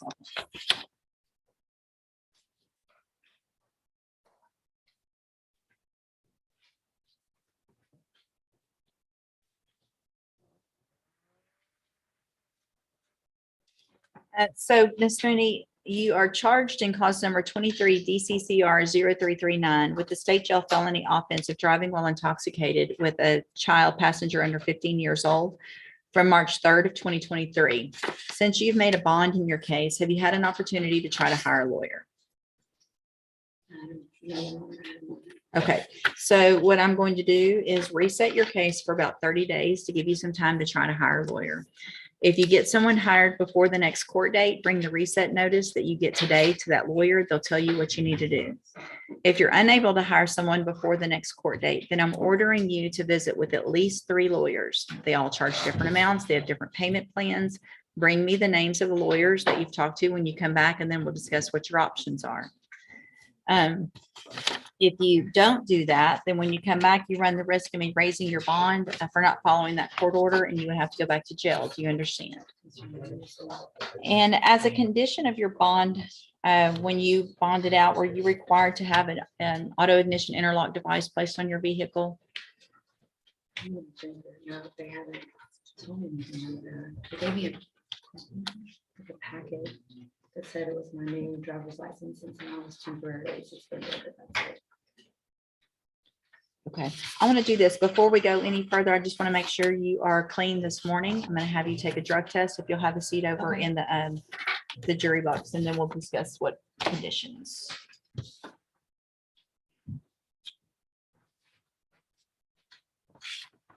Okay, let's see. I haven't seen Mr. Galmore again.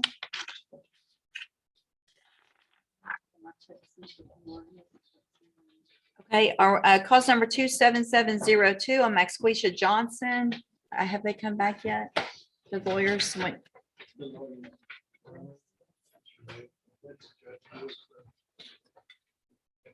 Is anyone here on Mike Squeesha Johnson?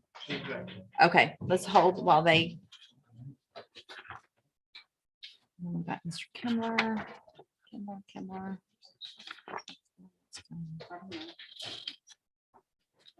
Mr. Lewis is talking to Mr. Brewer.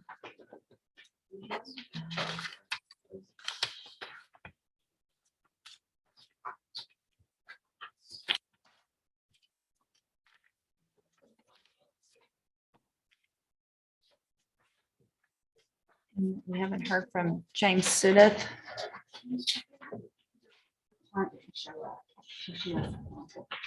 He's outside.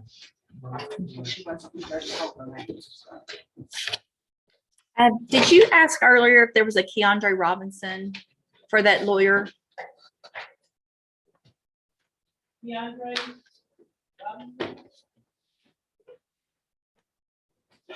Morning.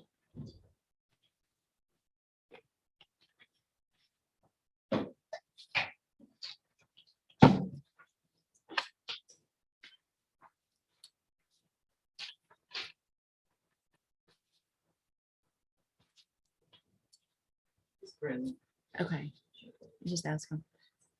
Mr. Robinson, have you talked with your attorney? Okay, just have a seat. Don't leave until he gets here.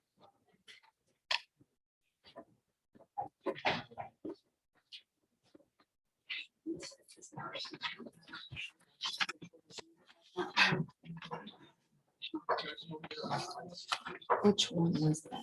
That was Jones is still.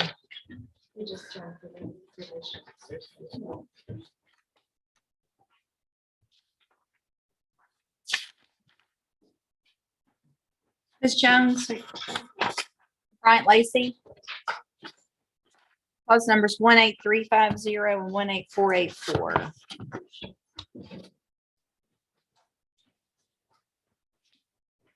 All right, so you're Bryant Lacey? Yes, ma'am. How you doing? I'm good. Where were you this morning? Running late, just running behind my ride. She woke up late and so she got a risk quick as she could. Okay. So Ms. Jones, how are we? Where are we now? So Mr. Lacy initially was accepted into Camp Hope, Right. which is with the PTSD Foundation of America. He entered that program. There was an issue that occurred there and he left the program. Okay. And he went to Louisiana and got into the Heroes program, which is a similar program, but I was not aware of that. Okay. He did not have permission to go to Louisiana. So a motion to revoke probation was requested. And when I learned that he was in the Heroes program, I wrote a memo to the court requesting that the interim fee be held and that he be allowed to complete the Heroes program. Because I spoke to him on the phone as well as his counselor there. And they stated that he was doing well. CC had been there and he expressed the desire to stay and to complete the program. So at that time, the probation department, we decided to allow him to stay. And since he was there, he had successfully completed the program. Good. He was released on June the 12th. He reported to me on June the 13th. Okay. He's currently waiting for a bed at the house center for sober living. Okay. He was released to his mom, so he's living at his mom's house in Silsbee at this time. Okay. And he's reported to me in the meantime, and we're trying to get him into the house center. Any idea of the length of the wait to get Did they in? tell you what the wait? They said this coming up about this Wednesday, they should have a bed ready. Good. This coming Wednesday. Okay. So it sounds like that, you know, you did well by going obviously Yes, to the hero program, and I think you understand now the importance of Ms. Jones has to know where you are and what you're doing and things like that have to be approved. We want you to be in these programs. And if that's the better program for you, then that's where we want you to be. I was emotionally driven and like I told Ms. Jones, it was a mistake that I made that I would never, make again, because I had the right intentions, but as I told Ms. Jones that I went about it the wrong way. For sure, right. And there are all kinds of ways to be transferred to different places so that that happens the appropriate way. So I guess at this point, there's really nothing for us to do. It sounds like everything's going well. It's very important, obviously, that you continue. I'm very proud of you for going through the program. And I hope you get that bed, get everything right where you need it. If you need help, the programs are there. Yes, ma'am. Ask Ms. Jones if you need something further. We'll give you everything we possibly can to try to make you whole and better and complete this program. That's the whole goal. Yes, That's ma'am. right. And Judge, in that context, would the court consider maybe allowing him to be screened for the Veterans Treatment Board as well? At least maybe have a conversation with Ms. Lowe.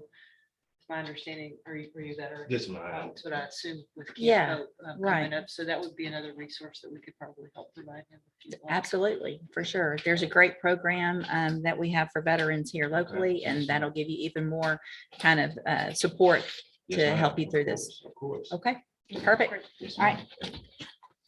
You're free to go. Thank you so much. Yes, sir. Yes, sir. Mr. Greer, Mm-hmm. I've talked to him. I think we do have a agreement worked out. I think the question is, would you allow him to, and I've talked to Mr. Coleman about this as well, allow him to do the plea today and come back for sentencing. It'll be a 2-year TDC. What's your thoughts on that? I'm not necessarily opposed to that. It's just oftentimes those don't work out when they report, particularly when they report later. But I do want to get the. plea Well, done. he's not I do gonna, wanna yeah, get I the- don't want to let him report. I mean, I wouldn't sentence him today. Right, come back for sentencing. Yeah. That's what I meant. Let's do it that way. That way it's, if he doesn't show up, if he doesn't know what he's supposed to, then I just reject the plea and we get to start all over. But I never sentence them Right. for that very reason. But yeah, I'll do that. Okay, thank you.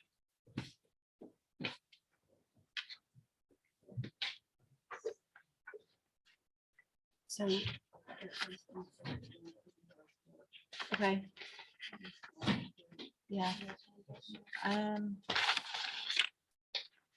The attorneys for Miss Johnson that went down to County Court 3, I'm waiting on them to come back on that sentencing. And we've got Mr. Kimmler here. We're gonna start working on his.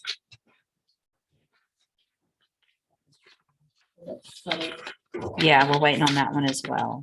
So I don't really have.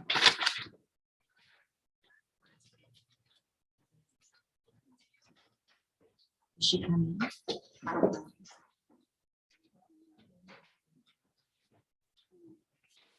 Mr. Doyle, if your client's here, she needs to check in with the bailiff Okay. and come into the courtroom because her name was called and there's a bond forfeiture. I asked her, she said she didn't hear it, but That's fine. Just have, Okay. she needs to come check in with the bailiff and come into the courtroom.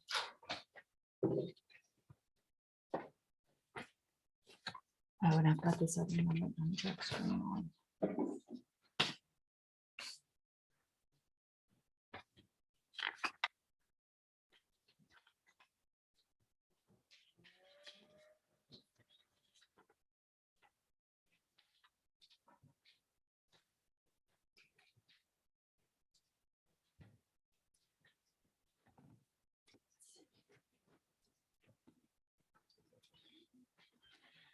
That wasn't bad, that number. Yeah. that's-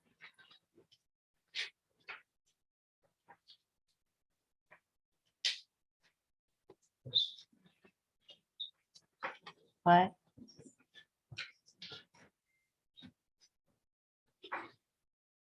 I'll give you that file back.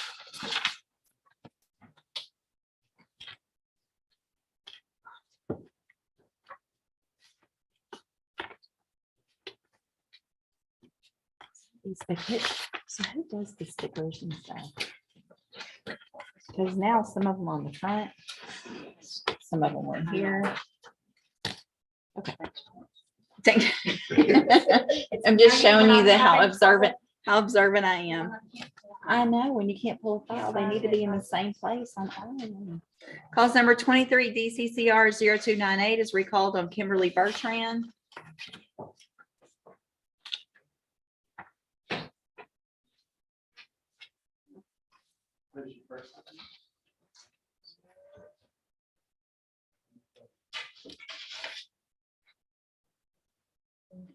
Good morning, ma'am. You're Kimberly Bertrand. And Ms. Bertrand, you're charged with the state jail felony offense of driving while intoxicated with a child under 15 from December 27th of 2020. And Mr. Doyle, we've received a letter. It hasn't been e-filed yet, but I do see that you have hired Mr. Doyle. Is that correct? Okay, so get that e-filed for us Trying to. as quickly as possible. Ms. Bertrand, as a condition of your bond, when you bonded out of jail, were you required to have any type of either ignition interlock device or drug patch or anything like that? Yes, ma'am. I had a drug patch on for almost 2 years. And Did you have any wrong? no, I don't have powder. You don't drive?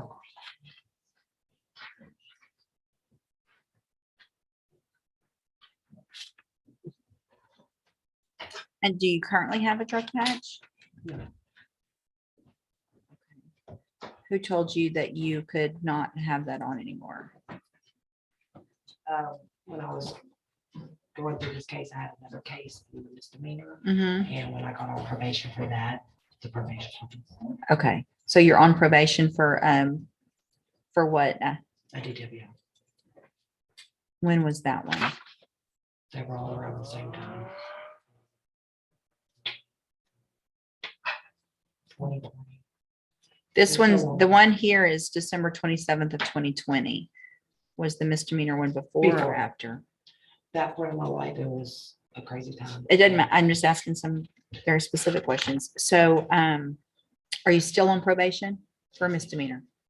Okay.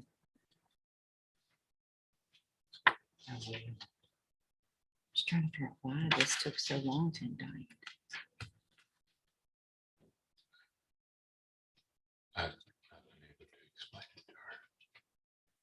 I'm sorry. I've not been able to explain it to her. I don't know why.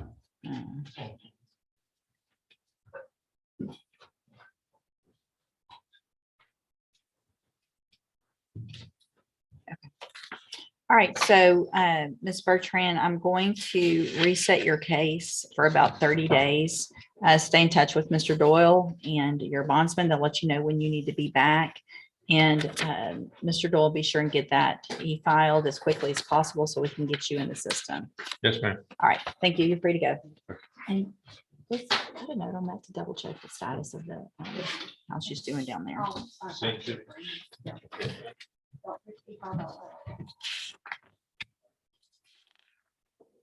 Mr. Kimmler, cause number 35600 and on Linshuna Alexander.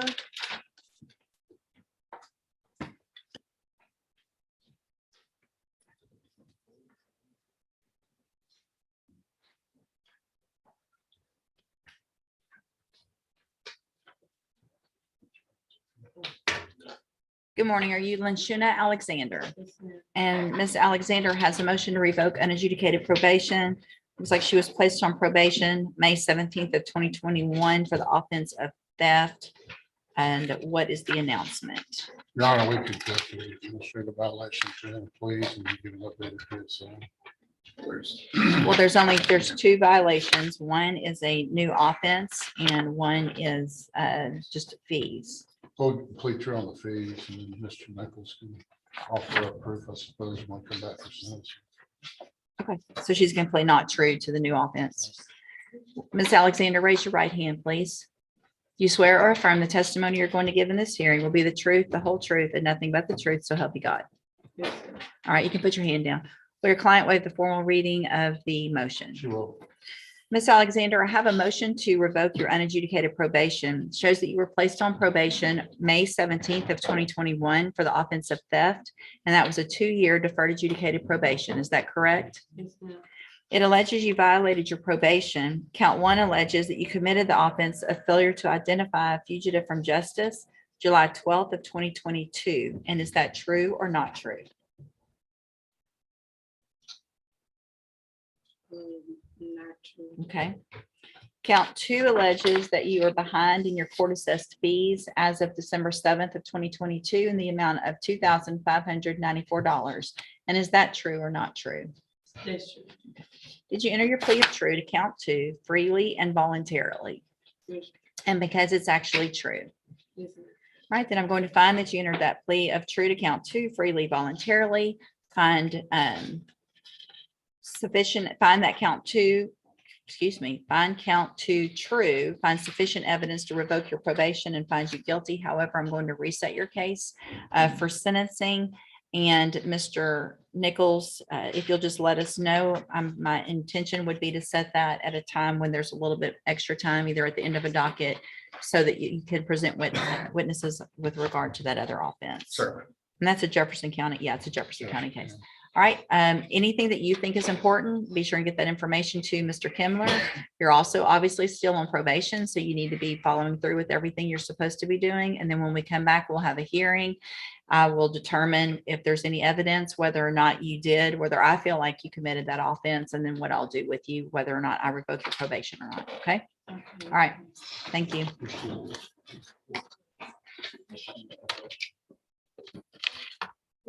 Mr. Kimler, 3 cases are called on Johnita Gage, 33676, 39056, and 39057.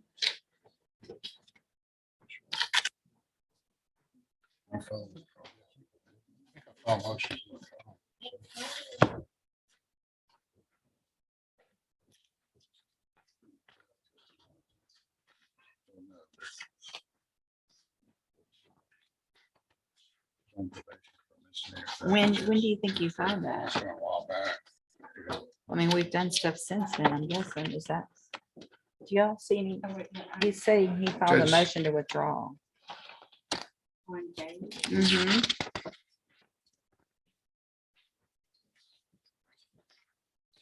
Maybe we just don't- Well, I have, or-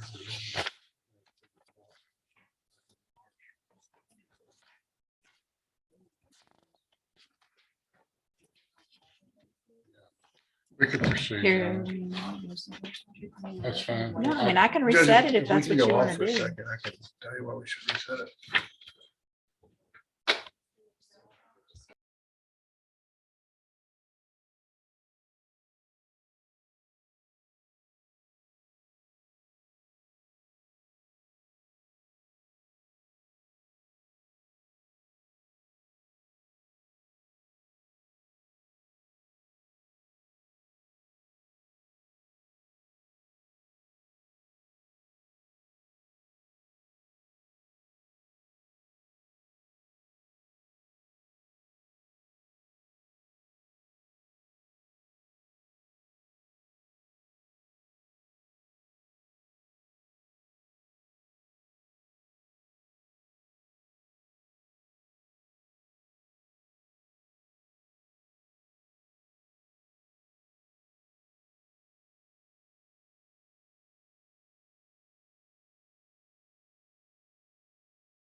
Cause number 41166 on David Greer. Mr. Lewis.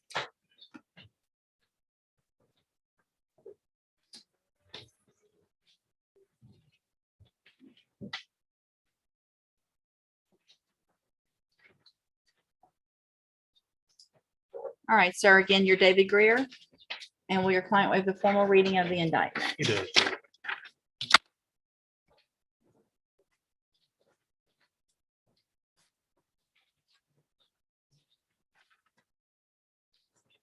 You'll get us that attachment. And we're going on all of the counts, it looks like, It's just. to make it a third.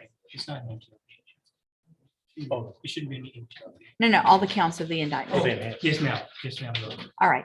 And will your client waive the formal reading of the indictment?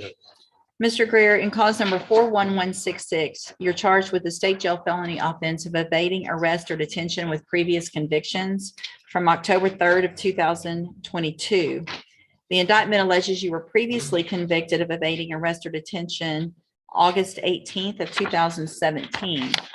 The indictment further alleges you were previously convicted of unauthorized use of a motor vehicle as state jail felony September 13th of 2010. And on that same date, convicted of burglary of a building, a state jail felony September 13th, again, 2010, and that's a state jail felony, making this for punishment purposes a third-degree felony. And how do you plead to that charge?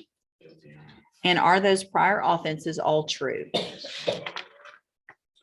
I have here, and are you pleading guilty freely and voluntarily? And because you actually did what they charged you with? I have here on the computer some documents that have your signature on them that the state has marked as exhibit number 1. Before you signed these, did you go over them with Mr. Lewis? Do you fully understand them? Yes. And do you understand, if I follow the agreement that you've made with the district attorney, that you will be waiving or giving up any right to appeal? Do you also understand, if you're not a U.S. citizen, that a plea of guilty or no contest may result in your deportation, exclusion from admission to the country, or denial of naturalization under federal law? And so my understanding of your agreement is that you've reached with the district attorney's office is that you would receive a 2-year term in the institutional division of the Texas Department of Corrections. But you're asking that I reset your case for sentencing, and then we would come back at a later date for sentencing. Is that correct? So a couple things are very important about that. I'm going to reset your case for 30 days. That's it. There won't be any extensions on that. It doesn't matter what else is going on in your life. You have to be here on that date. If you do not show up on that date for sentencing, then I can reject this plea agreement and things can obviously be much worse. Do you understand? In addition, if you are arrested for anything between now and that sentencing date, I can assure you that I probably will not go along with the plea agreement at that point either, and things could be much worse. Do you understand that as well? State tenders number 1. No objection. It's admitted. Is there any evidence that Mr. Greer is not competent? No, you. All right, sir, I'm going to find that you entered your plea of guilty freely and voluntarily, find that you're mentally competent and you understand the nature and the consequences of your plea, find sufficient evidence to find you guilty. However, I'm going to reset your case for about 30 days to give you time to get whatever affairs in order you need to, and we will see you back for sentencing. Make sure you stay in touch with Mr. Lewis and your bondsman. They'll let you know what that court date is. All right, thank you. No PSI.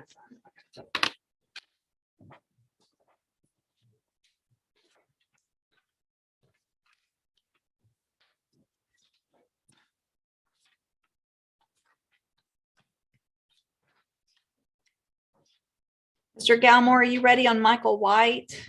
Cause numbers 38477 and 41208. Morning. You good? Morning.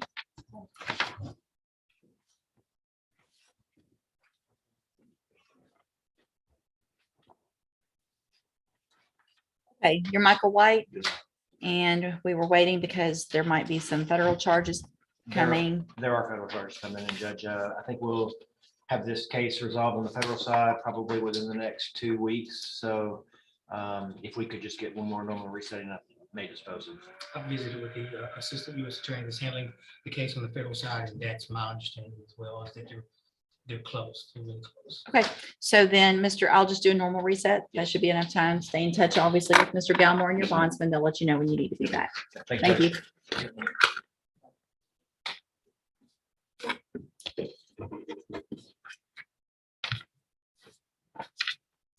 Cause number 27702 is recalled on Maxquisha Johnson. Did they come back? Yeah.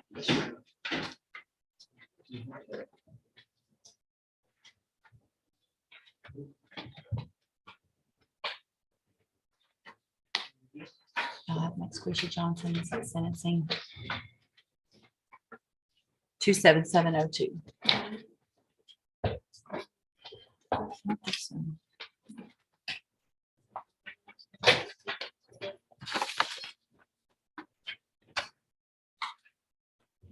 All right, you are Maxquisha Johnson.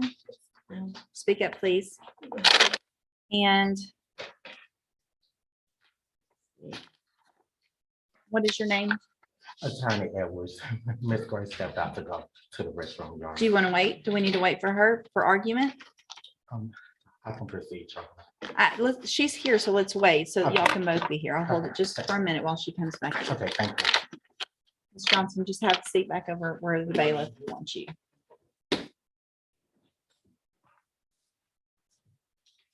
Mr. Kimler. Cause number 40630 on Michelle Bradford.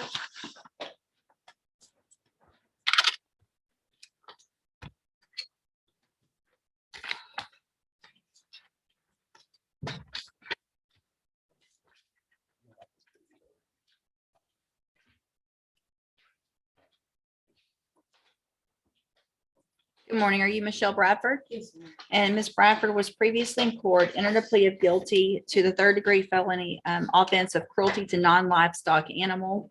I've received, that was for a cap of 4 years in the institutional division of the Texas Department of Corrections. I've received a copy of the pre-sentence report. Has everyone had an opportunity to review that report? Any additions or corrections? All right, Mr. Kimmler, you may proceed.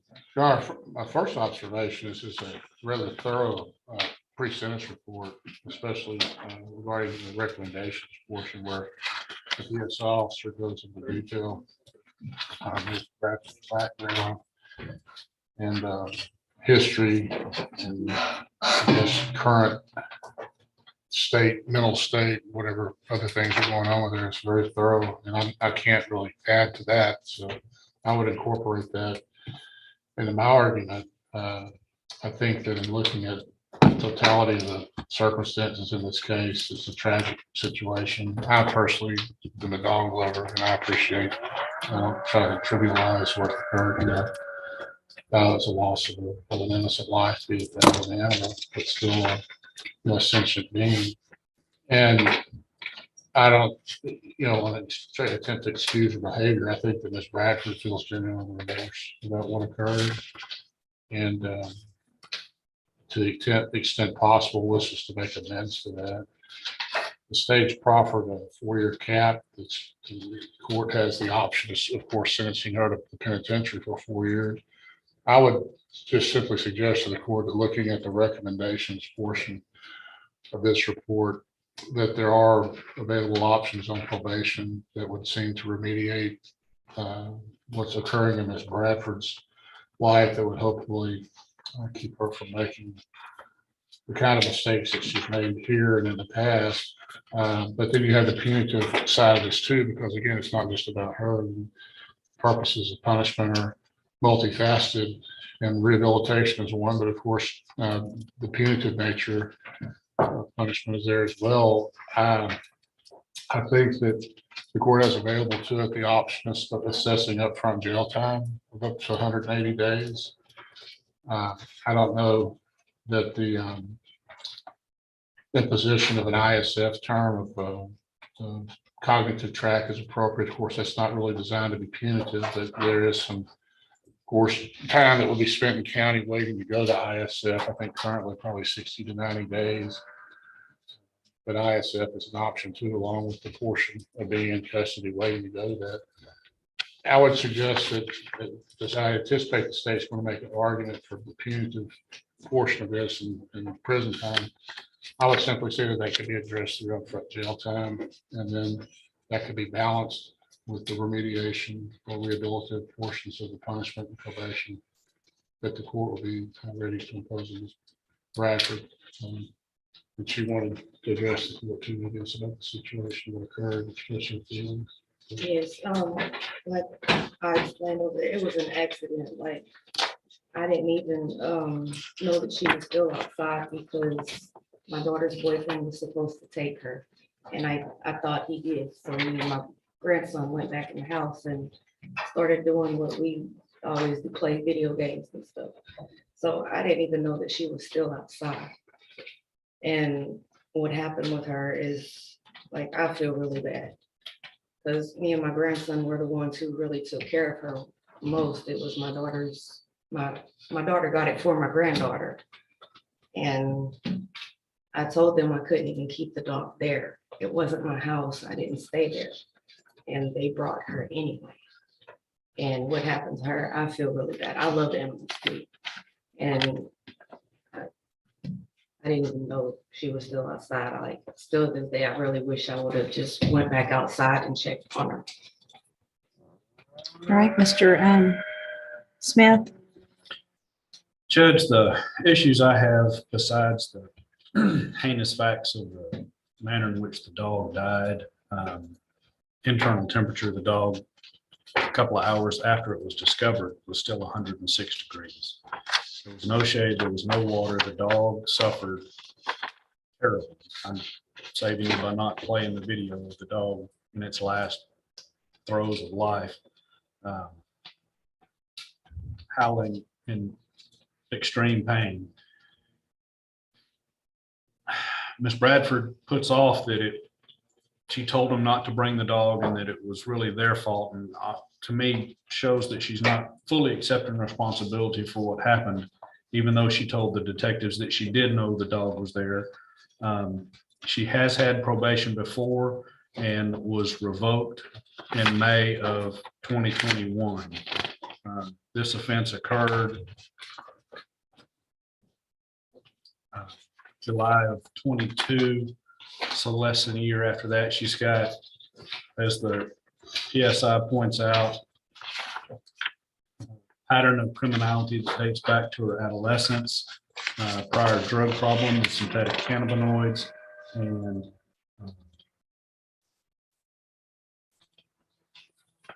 even though she has had some issues in her life, state feels like end time would be appropriate in this particular case, based on the facts of the crime as well as her history, criminal history.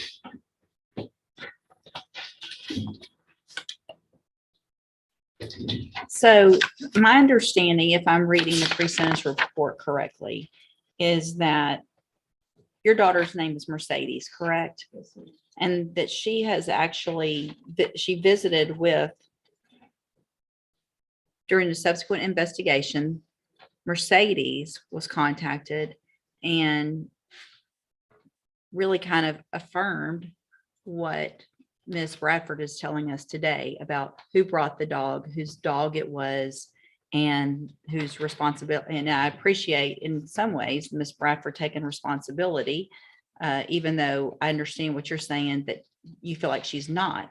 But she pled guilty to an offense that it appears to me through the pre-sentence report and the investigation that this was not even, she didn't go out, get a dog, and then fail to take care of it. Someone brought a dog over. She said you shouldn't have brought the dog over, can't take care of the dog. And we're talking about a 3-hour period. It looks like from the time they got there, sometime between 12:09 and 12:42.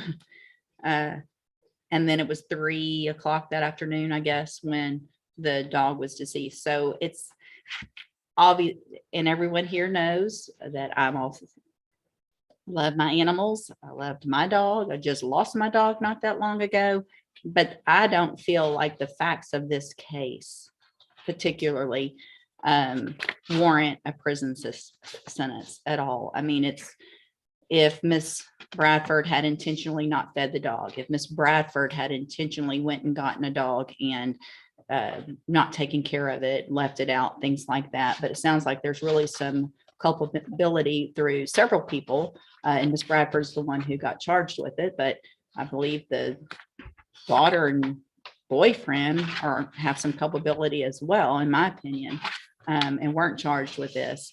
Now, there is some criminal history. It's not lengthy. There is some, however, and that gives me some concern. The issues that you're dealing with mental health wise, I'm not going to get into all the specifics that are here, but I've read through it and I understand some very serious issues have happened to you in your life that I think probably went into the fact that you weren't successful on a probation. That gives me pause more so in some ways to put you on a probation than the facts of the case, because you already have been unsuccessful. So you've got a lot to deal with if you're going to be successful on a probation, and you cannot use any excuses if I do put you on a probation that you can't go to an appointment because you're taking care of your daughter's children. Yourself, you will have to be the primary person that you have to take care of, not someone else's children. And that's great that you're there for her, but you've got enough issues on your own. if you want to not go to prison, that you're going to have to take care of. One of the reasons I'm making an extra point of that is because you missed an appointment for your pre-sentence report because of taking care of her child, is my understanding. So whatever the reason was, it can't happen. Right? So,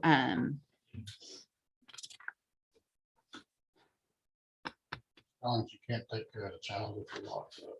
So probation has to be a priority, the priority. all right, so here's what I'm going to do, Ms. Bradford.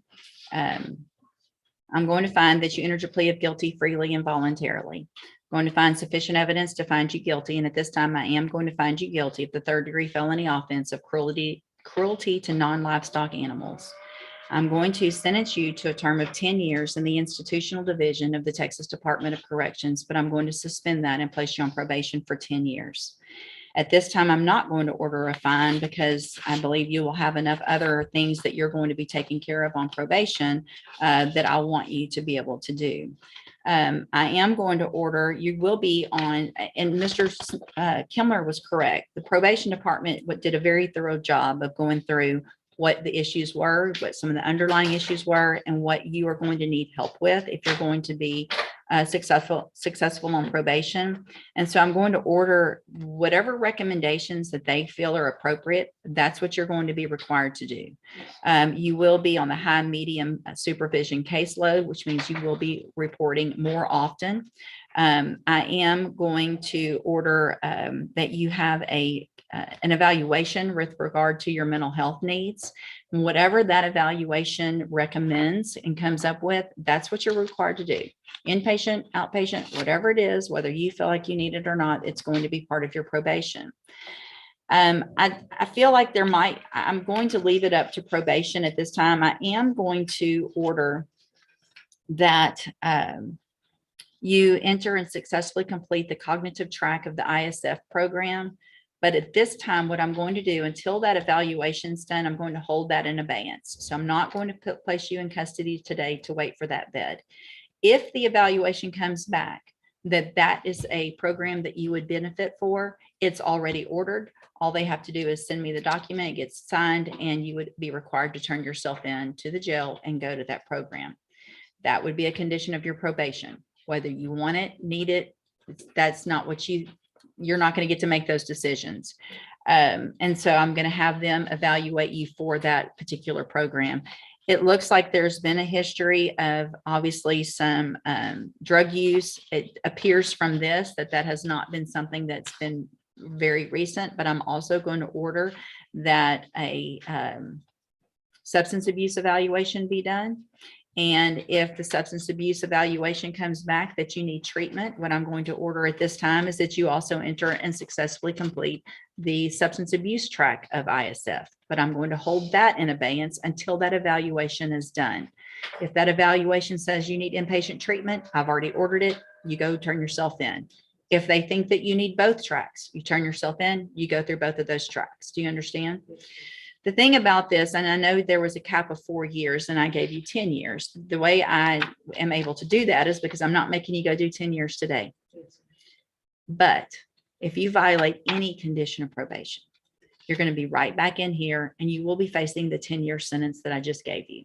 It's not a cap of 4 anymore. It will be obviously much worse if you violate probation than it could have been today. It might have been easier on you had I given you 3 or 4 years in prison. This is not going to be easy. Probation's not meant to trip you up and make you do bad, but you're going to have a lot going on. And you have a lot of hurdles to go over in order to be successful. And that is going to be completely up to you, right? I am going to hand you the trial court certification that shows this was an agreement that I followed, and so you waived any right to appeal. You're also being handed a written admonishment regarding your ineligibility to possess a firearm or ammunition. Because of the judgment entered against you, you're ineligible under Texas law to possess a firearm or ammunition. Possession of a firearm or ammunition could lead to charges against you. firearm is a legal term, and you should read the written admonishment I provide you to see what devices qualify as a firearm. If you have questions about the laws that make you ineligible to possess a firearm or ammunition, or about how long it lasts, you can talk to Mr. Kimbler. If you will just have a seat here in the courtroom, probation will call you up when she's ready to visit with you.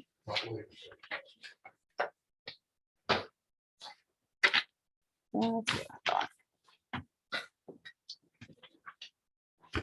Miss Mooney, come on up. This is cause number 23 DCCR 0339. How'd you get here today? Did you drive? No, I did not drive. My car was messed up, the gas, and then, so I ended up since I was so late, my business. So you tested positive for THC, opiates, methamphetamines, amphetamines, benzodiazepine, and ecstasy, MDMA. MDMA today. Yep. Can we like recheck the test that? Okay, so everything you mentioned, yes, I have a prescription for Adderall, Ozempic, Adderall, Phentermine, Norcos, it's from the dentist, it's old, it's like all. Okay. Some of it's old and some of it's new, but I do have. Here's the thing, just stop talking. Okay, yes, ma'am. Okay. Sorry. You admitted to smoking marijuana this morning Yes, I did. before coming to felony court. I did. Okay, stop. So that's obviously it's a violation of your bond conditions to be using or under the influence of illegal drugs and or legal ones that you do or don't have, regardless of prescriptions, depending on the situation. I am going to raise your bond at this time to $50,000. Make a condition of that bond, if you make it, that you have a drug patch on at all times. And that you are not allowed to drive any vehicle ever while you're on bond. It doesn't matter if you have an interlock. It doesn't matter if you have the drug patch on. You cannot drive while you're on my bond. Do you understand? I'll go back with the bailiff.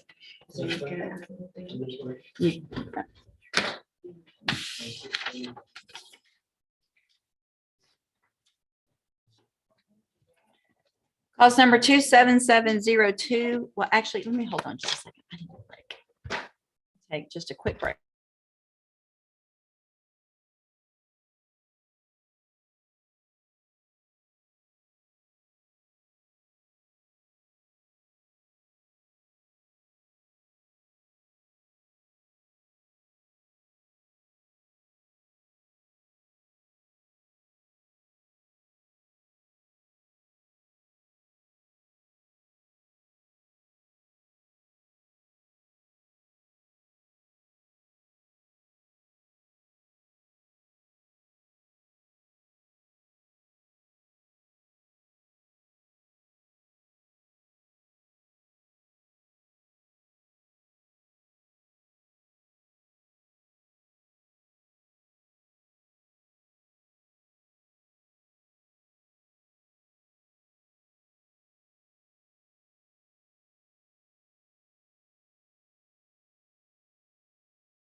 Cause number 27702 on Maxquisha Johnson.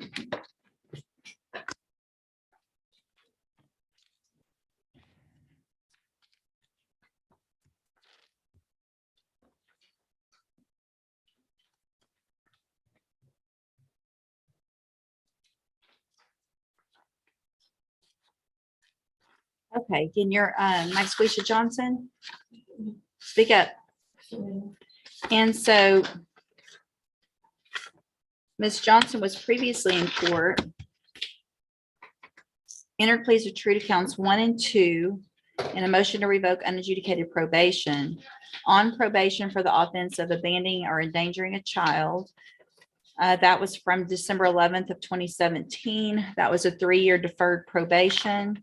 And I'm also going to take judicial notice of the court's file, which includes a report from Dr. Rapon dated June 8th of 2023, where Ms. Johnson was found competent to stand trial.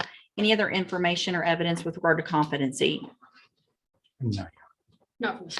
All right, and I received an updated pre-sentence report. Has everyone had an opportunity to review that report? Yes. Are there any additions or corrections from the defense? Judge, upon reading it today, it does not mention the defendant's mental health issues, which are bipolar, anxiety, and depression. That's the main issues that are not. It does mention that in the interview, actually. Under the part that says interview with defendant, it mentions those things. Anything? And as well, I think it's mentioned in Dr. Rapon's report as well. Sure. All right, any other corrections or objections or additions to the report? No. No. And so this was not agreed, correct? There's no agreement? Correct. And the underlying offense is a state jail or Yes. third state jail. All right, and so, and again, sir, would you please state your name for the record?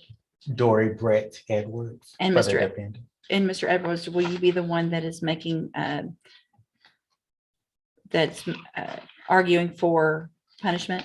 Yes, Your Honor. All right, you may proceed. Your Honor, we would like the court to take into consideration the defendant's mental health issues that is mentioned in the pre-sentence investigation and in her competency evaluation. We believe that she has had a hard time in life, where she has told different medical professionals and the probation department.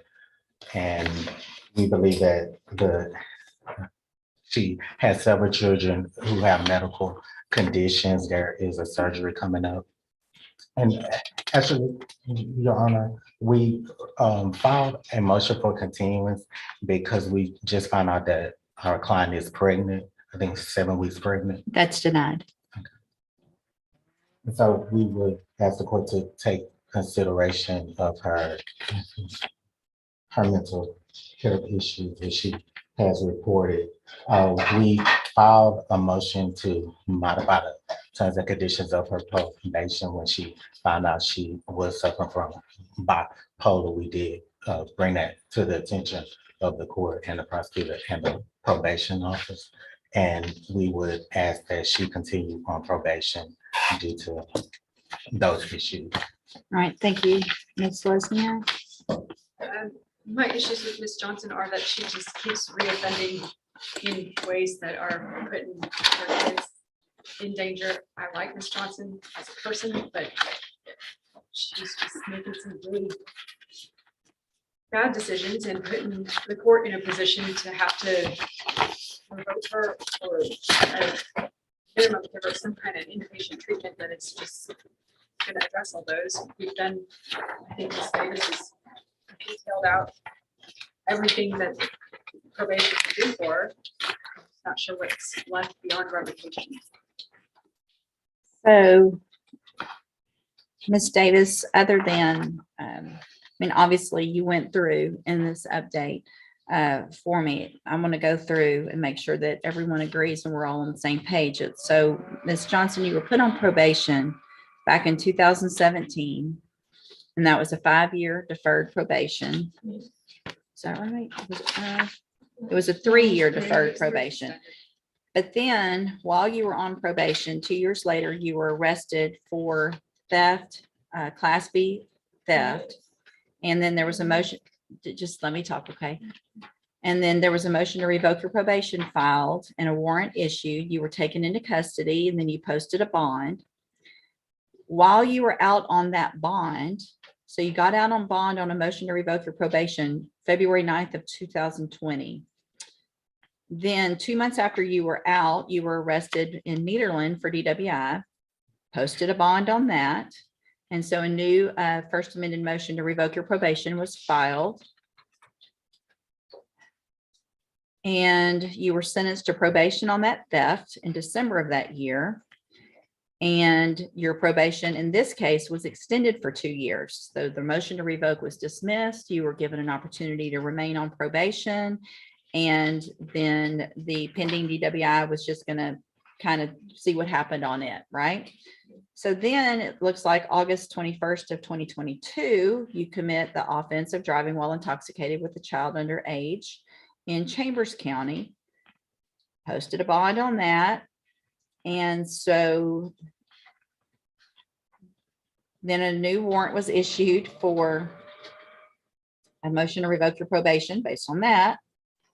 You were arrested on those warrants. You made a bond on those. I'm not sure why I kept giving you a bond. I obviously should have looked more closely at all of this. You came to court here May 1st, entered a plea of true to the driving while intoxicated with a child under 15 and that you failed to not become intoxicated. So then I'm looking at your interview here with the probation department and take that into consideration with the fact that while you are out, it says here you have 5 chronically ill children. Is that correct? I have 4. 4. One is deceased. Well, yes. Ma'am. Okay. One's deceased. So you have 4 living children that have health issues. Is that correct? Yes, ma'am. You have health issues. Is that correct? Mental health issues, correct? And health issues. And health issues. And you obviously know where children come from, right? Yes, ma'am. And you make the decision to get pregnant again. I do not know. Well, I mean, but you know how you get pregnant. Yes, ma'am. You know how not to get pregnant. Hormone shot.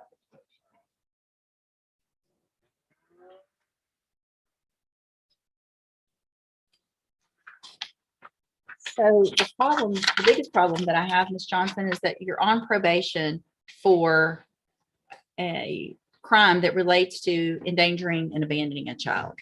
And now you've pled true to another offense that has to do with you endangering one of your children. And that's by driving while intoxicated with that child. The case that you are on probation for, I looked back, you and looks like another person, lady, were in a car, passed out with your 3-month-old in the back seat. So you didn't get a DWI because I guess you were parked and passed out in a car. It's in all likelihood you drove to where you were. So you're lucky you didn't get a DWI on that one. And here you are with another DWI.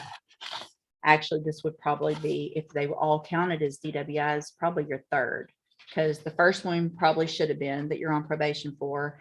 There was another one here in Jefferson and Nederland. I don't know what the outcome of that was. What's the I outcome? think that's the one pending. Gotcha. So are you on probation for that? And there's MTRP on the DWI? Yes. Okay. She has 2 pending cases in misdemeanor court. Okay. Anyway, so I understand, and the mental health issues, I've reviewed all of those as well. The thing is, you've been given every opportunity, and probation has all kinds of opportunities and have given you to try to get those things, help with them and taken care of. But you haven't taken advantage of that. All you've done is put yourself, your children, and other people in the community at risk. At this time, I'm going to find that you entered your pleas of true. As it says in the pre-sentence investigation, when we came aboard on her case, we did mention to her, as you mentioned earlier, the importance of dealing with her mental health issues. And she did start going to treatment for that. And she did, I believe, comply with paying her fees and community service. And I see that, and I appreciate that, and those are the least of my concern. Obviously, fees and community service are important, and that's a part of probation, and I'm glad you did that. But putting herself, her children, and the community at risk is what I have to look at more so. Judge, also in the competency evaluation, I believe that doctor did say that she had certain issues that she was trying to take care of, and I appreciate that as well, and she'll be able to do that on her own at the appropriate time. At this time, I'm going to find, Ms. Johnson, that you entered your pleas of true to counts 1 and 2 freely and voluntarily. I'm going to find those counts true. Well, hang on a second. Ms. Lesniak, did you have anything to add? No, Your Honor, I think we can abandon counts 3 and 4. I don't think that Okay. is necessary for this hearing. And I think she did end up taking care of it. I think that's right. and Judge, her dad and her aunt, they are here to provide support, and we have informed them about what was in the pre-sentence investigation, etc. All right, thank you. Anything else? No. Ms. Davis, other than what's in your report, is there anything else for you that you would like to add? Okay, then I'm going to find sufficient evidence at this time to find you guilty and revoke your probation. I'm going to find you guilty of abandoning or endangering a child. I'm going to sentence you to a term of 12 months in the state jail prison. You will receive credit on that sentence for any time that you've been in custody, but the law gives you the right to receive. I need a certification.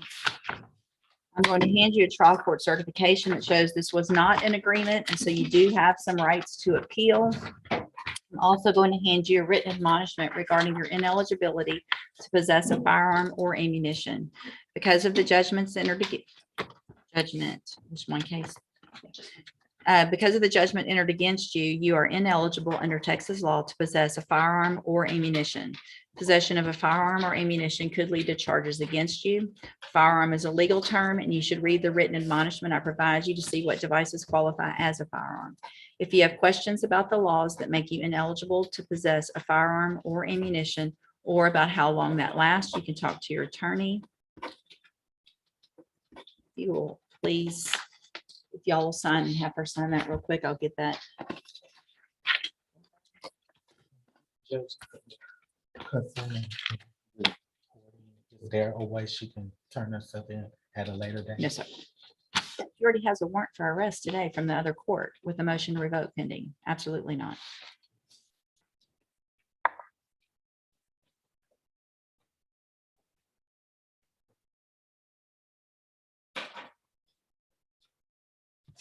Here's the written admonishment for the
you can go back with the bailiff.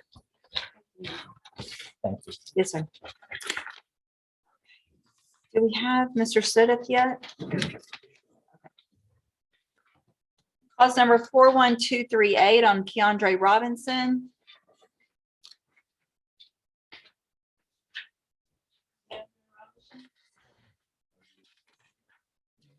Morning.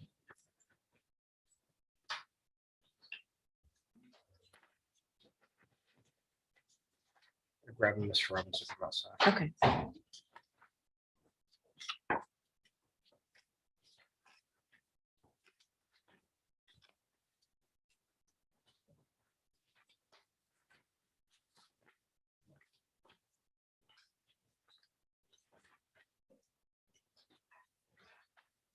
Morning. Are you Keandre Robinson?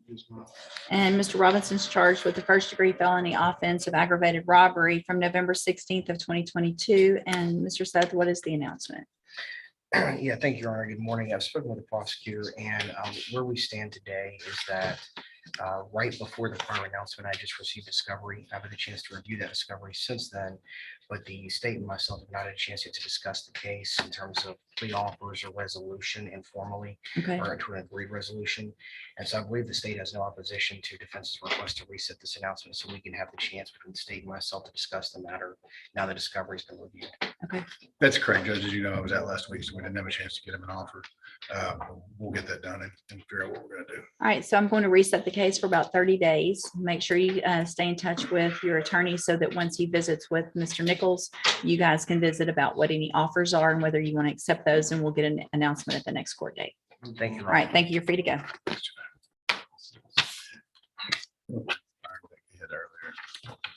Yeah, all right, I think that's it, right?